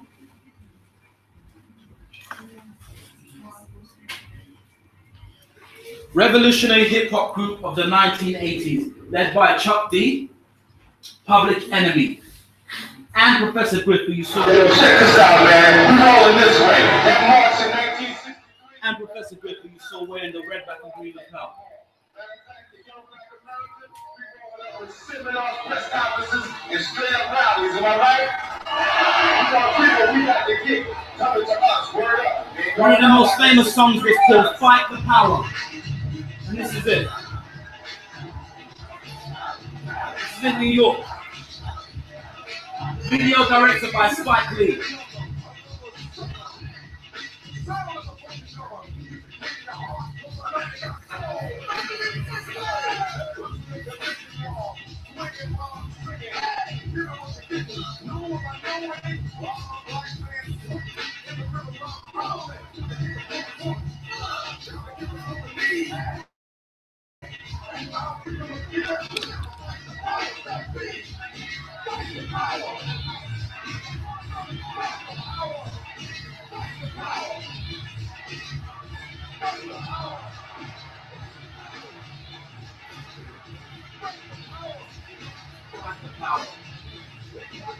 Now this is the energy of the 1980s, right, Galactic? Yes.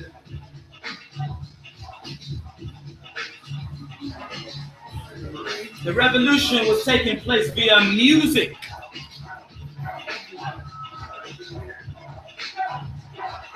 Professor Chris from the S1W.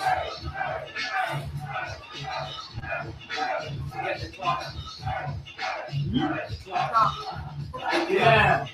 Do you know what time it is? Do you know what time it is? The mighty Public Enemy. All right. So I'm going to land now. I'm going to finish up now. Tie it all in, okay?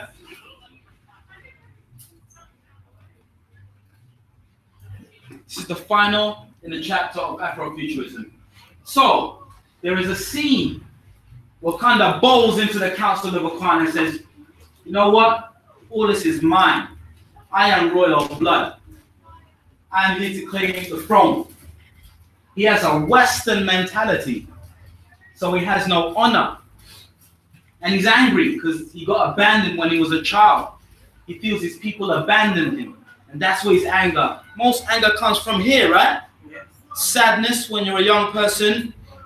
Anger when you're an adult. If you're not healed, if your family don't take care of you, if you do not sort out certain issues. So, see from Killmonger speaking to the Council of Wakanda. When black people started revolution, they didn't have firepower or technology. The war dogs, Black Panthers, will arm oppressed people all over the world. London, New York, and Tokyo were quoted by Killmonger.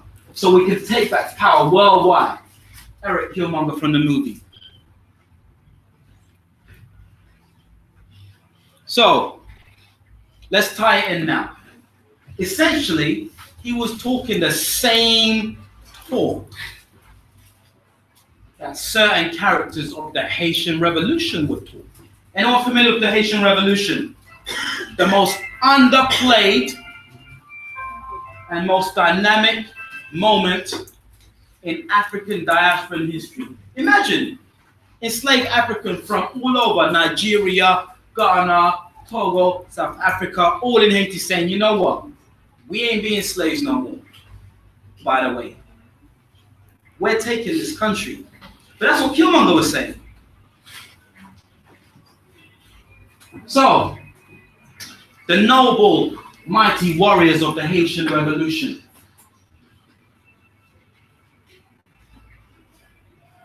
Let's call their names. Everyone say Dessalines. Dessalines. Real life superhero, freedom fighter. Who was Dessalines? Emperor Jean-Jacques Dessalines. Real life superhero of the Haitian Revolution. So, I'll just paraphrase this. He was the first ruler of independent Haiti under the 1805 Constitution. He served to change the course of African Caribbean humanity. He was later named Emperor Jacques of Haiti by the generals of the Haitian Revolution Army. He's regarded as the founding father of free Haiti. You know how much courage that takes? And plus, you know what he did? He said, you know what? You see them uniforms or generals are using? I'm taking them from you, and me and all my boys are gonna wear them because we was in rags. So you will see all of the Haitian generals looking very noble in all their depictions because they took the uniforms of the French soldiers they fought against and defeated. Swag, yeah, swag. And I would like to add to this, because we hear about great leaders throughout the past, but then we don't put them in the context of real life, that's family, children, and wives. Very really depicted, but this is his wife, Mary Claire, First Lady, the Empress of Haiti, wife of Dessalines, married in 1800, had 7 children. She's like the Michelle Obama of Haiti. Okay? Everyone say King Christopher. King Christopher. Real life superhero freedom fighter. This is another one of the mighty generals of the Haitian Revolution. King Henry Christopher. You know what he said? He said, you know what? Europe has kings. We run this. We're going to create a kingdom. Everyone, do you agree I should be king? The people said yes. He had a full coronation to be king. So he was not acknowledged by the superpowers Spain, France, America, and England as king, because they would not accept that. How can a slave become a king? But Haiti crowned him King Christopher. All right?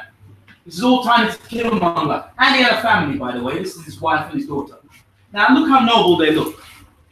Noble royalty. From slaves to kings. Yeah? So I'll just outline this. He was born to a slave family in Grenada, and his life purpose was to eradicate slavery worldwide. All right. So basically, he started up on a ship that took him to Haiti, escaped from being enslaved, and he joined. He got trained because his slave master in Haiti was a sea captain, so he learned the art of war. That's the short version. Everyone say Toussaint. Toussaint. Toussaint Louverture, the mighty Toussaint Louverture, first president of free Haiti, real life superhero. By the way, that's his wife. They don't speak much about his family. He had children, and a wife, and that's his wife. First president of free Haiti. Toussaint and the Haitian Revolution inspired millions of free enslaved people of African descent in North and South America and the Caribbean islands to seek freedom, equality throughout the Atlantic world. By the way, Haitian soldiers went to South America, to Bolivia, to help free Latino and Africans in Bolivia. Did you know that? No. Did you know that Maroons from Jamaica somehow got to Haiti and supported with the tactical guerrilla warfare they knew to support the Haitian Revolution? Did you know that? They will not tell you the full story. They'll tell you their story, right? You gotta find your own story. Who said something beginning with B? It started hey. He's preempting the teaser. Bookman Dotty, very Jamaican's nickname, right? Jamaican, you know Jamaica has a nickname. Yo, Bookman. Bookman, he came over from the Maroon Wars in Jamaica to Haiti. And guess what? He started the Haitian Revolution. I'm gonna say it again. He started it. So I don't think it was all singular. Bookman came out from Jamaica and said, you know what, you guys, man, guess what we just did in Jamaica? We own this now. We got our own land. We're free. What are you saying? Yeah? And they got down. He initiated the Haitian Revolution with Cecile Fatiman. They were both voodoo priest and priestess. The Haitian Revolution was kickstarted by a voodoo ceremony. Okay? That kickstarted it. It generated the energy. Do you want to expand upon that? Voodoo was used as, it was an actual ceremony. Now, if you're Christian, this may sound a bit, yeah? But that's what they needed at the time to summon the power or the courage of the ancestors to do what they needed to do. Mm-hmm. Yeah, well, part of the freedom fighting in slavery that the ancient religion, which was the Buddha or the Obia and the different tradition that they would still continue on the back burner. And so that was part of ceremonies to encourage the power of the ancestors and utilize certain herbs as well, or give a different power applied to it. Yeah. Thank you, sir. So I preempted this, but you know you got noble pictures of Toussaint Louverture standing like, huh? This is real. This is Bookman. This is him.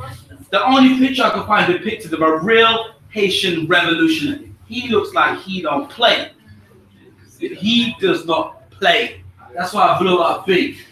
All right? So he came over from the Maroon Wars and he kickstarted the Haitian Revolution. That's in short. All right? And there's an interesting movie called Sankofa, which is very much a depiction of Bookman Dati. So I researched the movie Sankofa. It's by an Ethiopian filmmaker. I don't recall his name. So I'm going to land it now. This is the final sets of shots. And I would like to say, Netta Vital, what I'm going to show you, they have the DVD on this.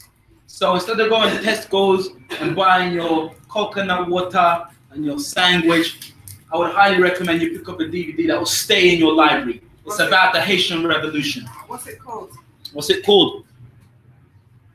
It's called 1804 of Haiti. Who else was it called? Can I give it to you to take a look at? Thank you. You said what's it called? You know? Well, pass it right now and pass it back, please, if you're interested. To whoever's Hidden Colors. Hidden Colors, exactly. How much is it? That's £10 only. £10. £8 a day. Okay? Very good documentary. Highly recommended. Thanks for the whole Haiti. There's nothing that happens after the Haitian Revolution in our fight for freedom across the Caribbean and North and South America that wasn't influenced by the Haitian Revolution. The African people on the island fought all the largest armies of the world at the time. And listen very carefully. With the Spaniards, beat up the French, knock down the British. The Haitians have a pride about them. A revolution.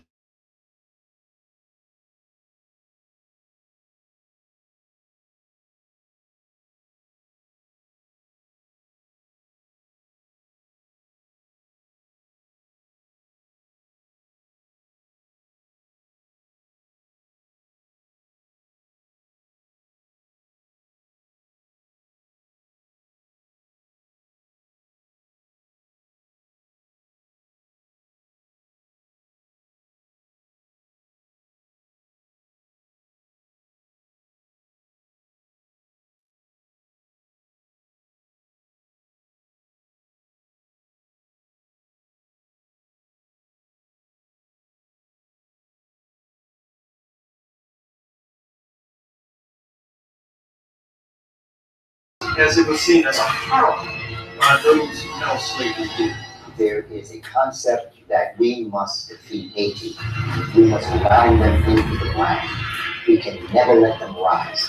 They are an example of what happens when people who are oppressed decide to stop being oppressed. Movie's called 1804. Hidden Colors 5.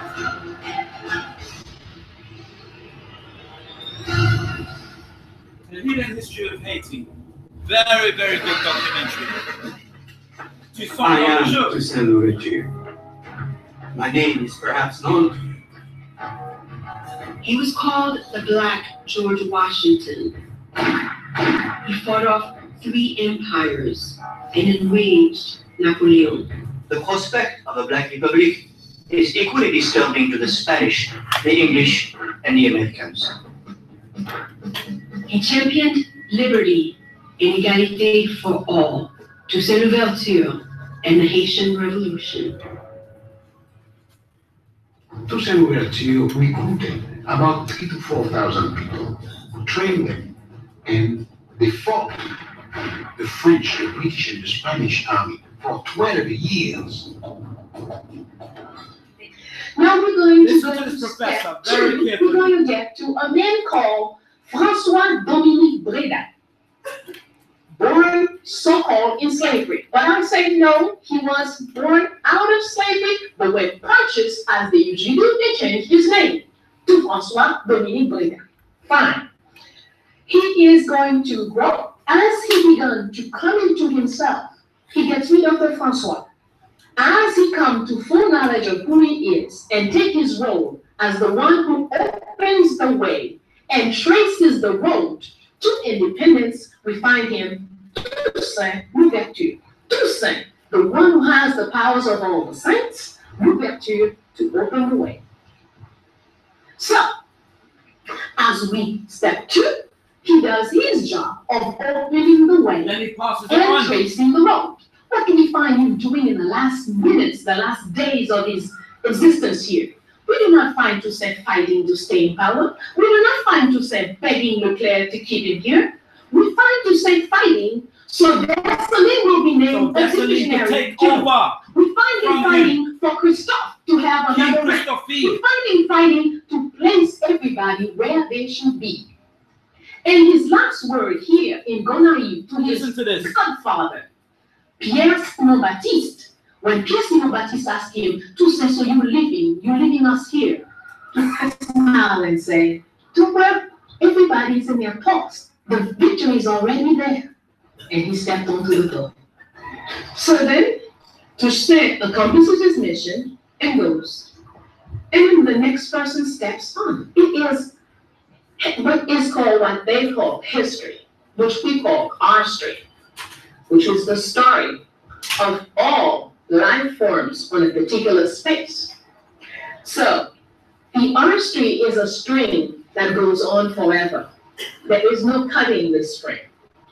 So Toussaint does his work, and the next guy sees the work of the people that are involved. People from Jamaica, people from Grenada, people from all over the islands have found ways to come in and participate. African Americans from the United States have come here and fought in this battle over here. The Haitian Revolution. But all of this is sort of obscured when you have these individual type situations. The third step is when we get Jean-Jacques Dessalines as the leader. The man speaks Yoruba. He makes a choice to have all his closest people Africans. This is the man who's going to structure the final blow.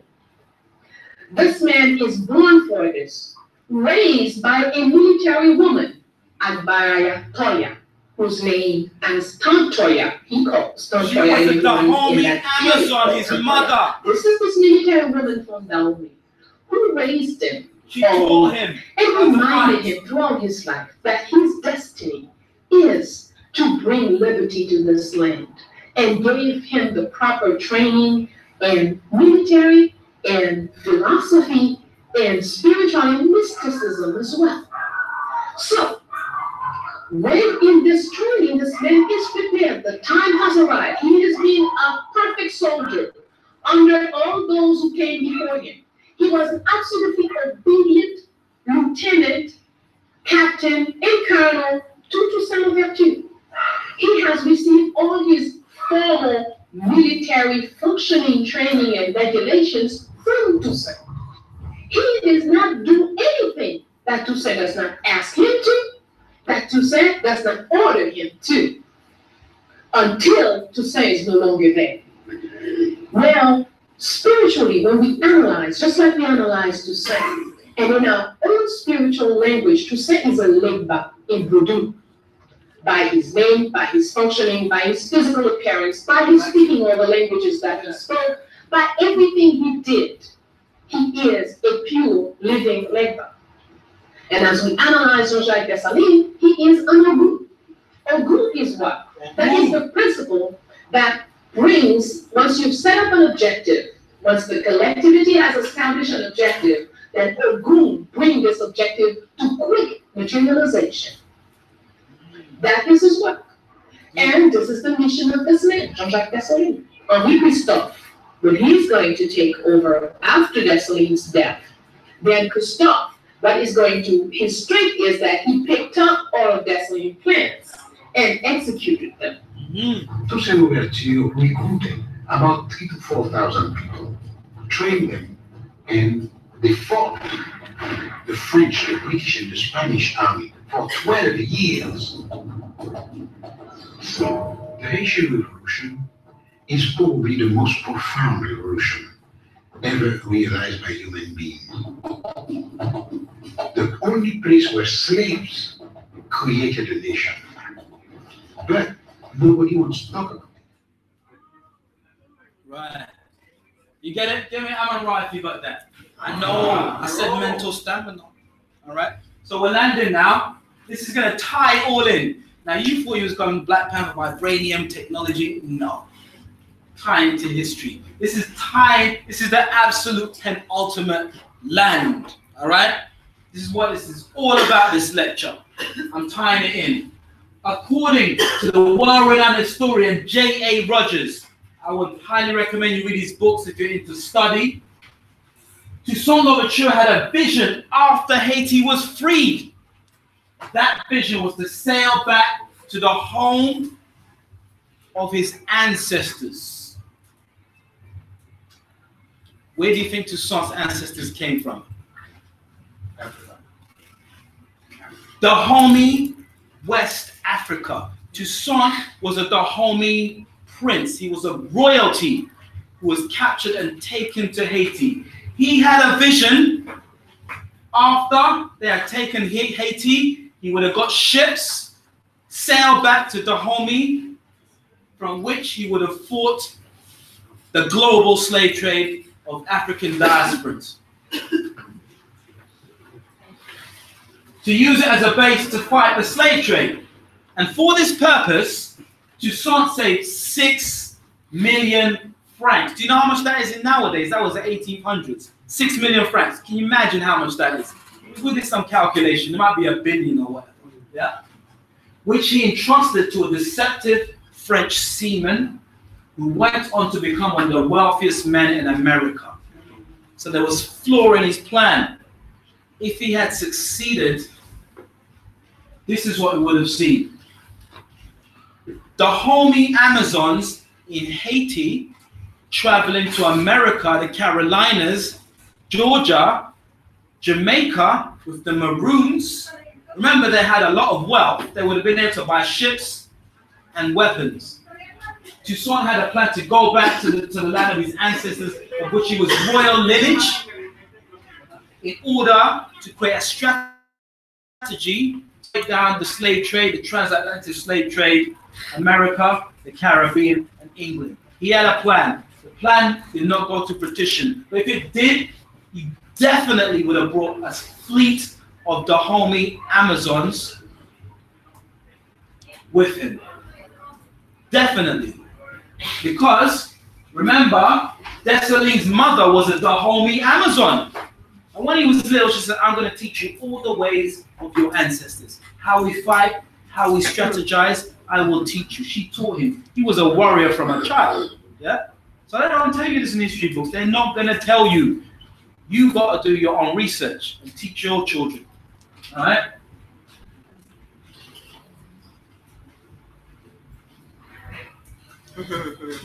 So the question is, did you guys get that though? About Toussaint's vision. Someone break it down for me. I want an interpretation of what I just said and how it relates back to you. Anyone? He was creating a global mass movement to break down slavery. A global mass movement to break down slavery. Anyone else?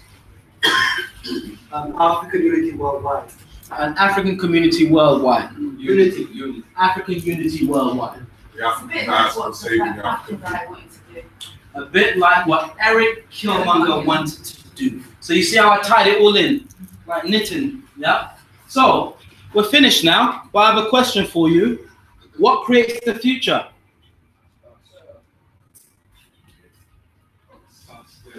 The past creates the future. We're going back to the concept of Sankofa.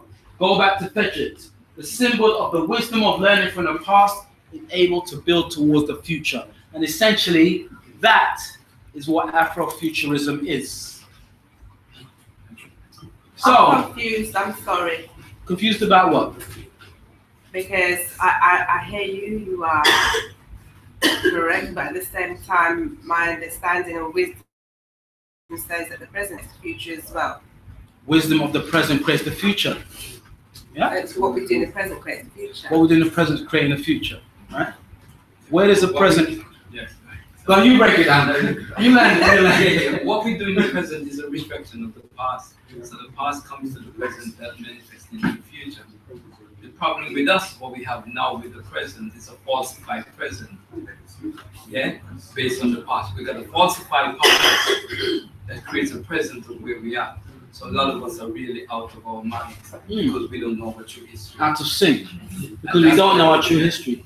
We know the Haitian Revolution, but we don't know that Toussaint Louverture's plan was to go back to Dahomey, Africa, where the Dahomey Amazon female elite warriors resided with his ships, and he had 6 million francs saved for that, which would be about 1 billion francs in nowadays.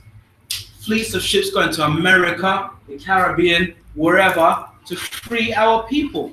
It's a noble cause. Not only done in our culture, Bolivia, with Hispanics, you know, you have Cuba with Fidel Castro and Che Guevara. It's an ongoing question. So is it not? Well, is it about conscious people creating the future we want? Following from what you're saying. We create the future we want. You create the future you want. What are you going to do tomorrow? You're creating that. It starts at the individual. We're saying, oh, our people need to get together and create the future. It starts from the individual. But I do need to tie up. We can have a conversation. You can come back to my next lecture. Can I ask you one question about that person that you trusted money to? That would be interesting. Yeah, I could break that down. He became the richest man in America. Who's he? I did put his name in and I took it out. You can Google it. The next lecture I'm going to have will be on melanin magic, keys to the colors. If anyone's interested. If you are interested, where's the notepad, please, brother? Yeah. Just fill in your name and I'll keep you posted as to when that is. It'll be the same video, graphics, you know, this and that. So if you enjoy this, please come to the next. And on that note, I say thank you. Thank you.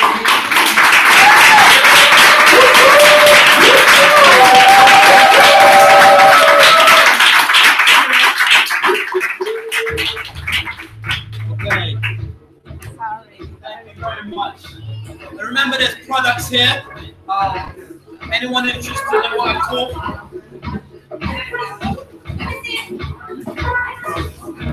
And one more thing. One more thing before I go. I forgot this. This is the tin. If you got £1, £5, £50, can I pass this round? Who you orders first? Family, can I get attention?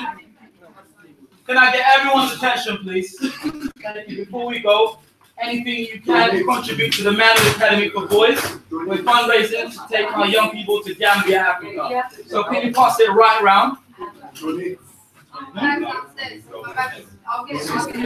Yeah. Anything you have. Thank you. Excuse me, let me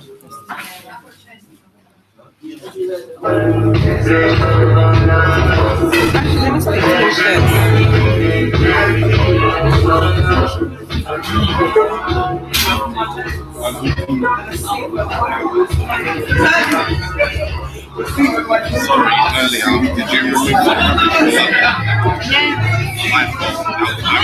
because I went back to go and get and it was gone and I was like, it's fine, it's fine. I didn't need to leave it move that, it's not yours. Yeah, it's live streaming. Yeah, I need to move it. Hold up. I'm just gonna get him to say right now. The lecture is now done. Beloved Queen has supported us, Brother Rich. We're gonna sign out. My son's tapping me. Say hello to the world. Okay? If you like, come back to the next one for Melanin Magic. Watch this space. Awesome. Big up to Black Eyes TV 7 people. Peace.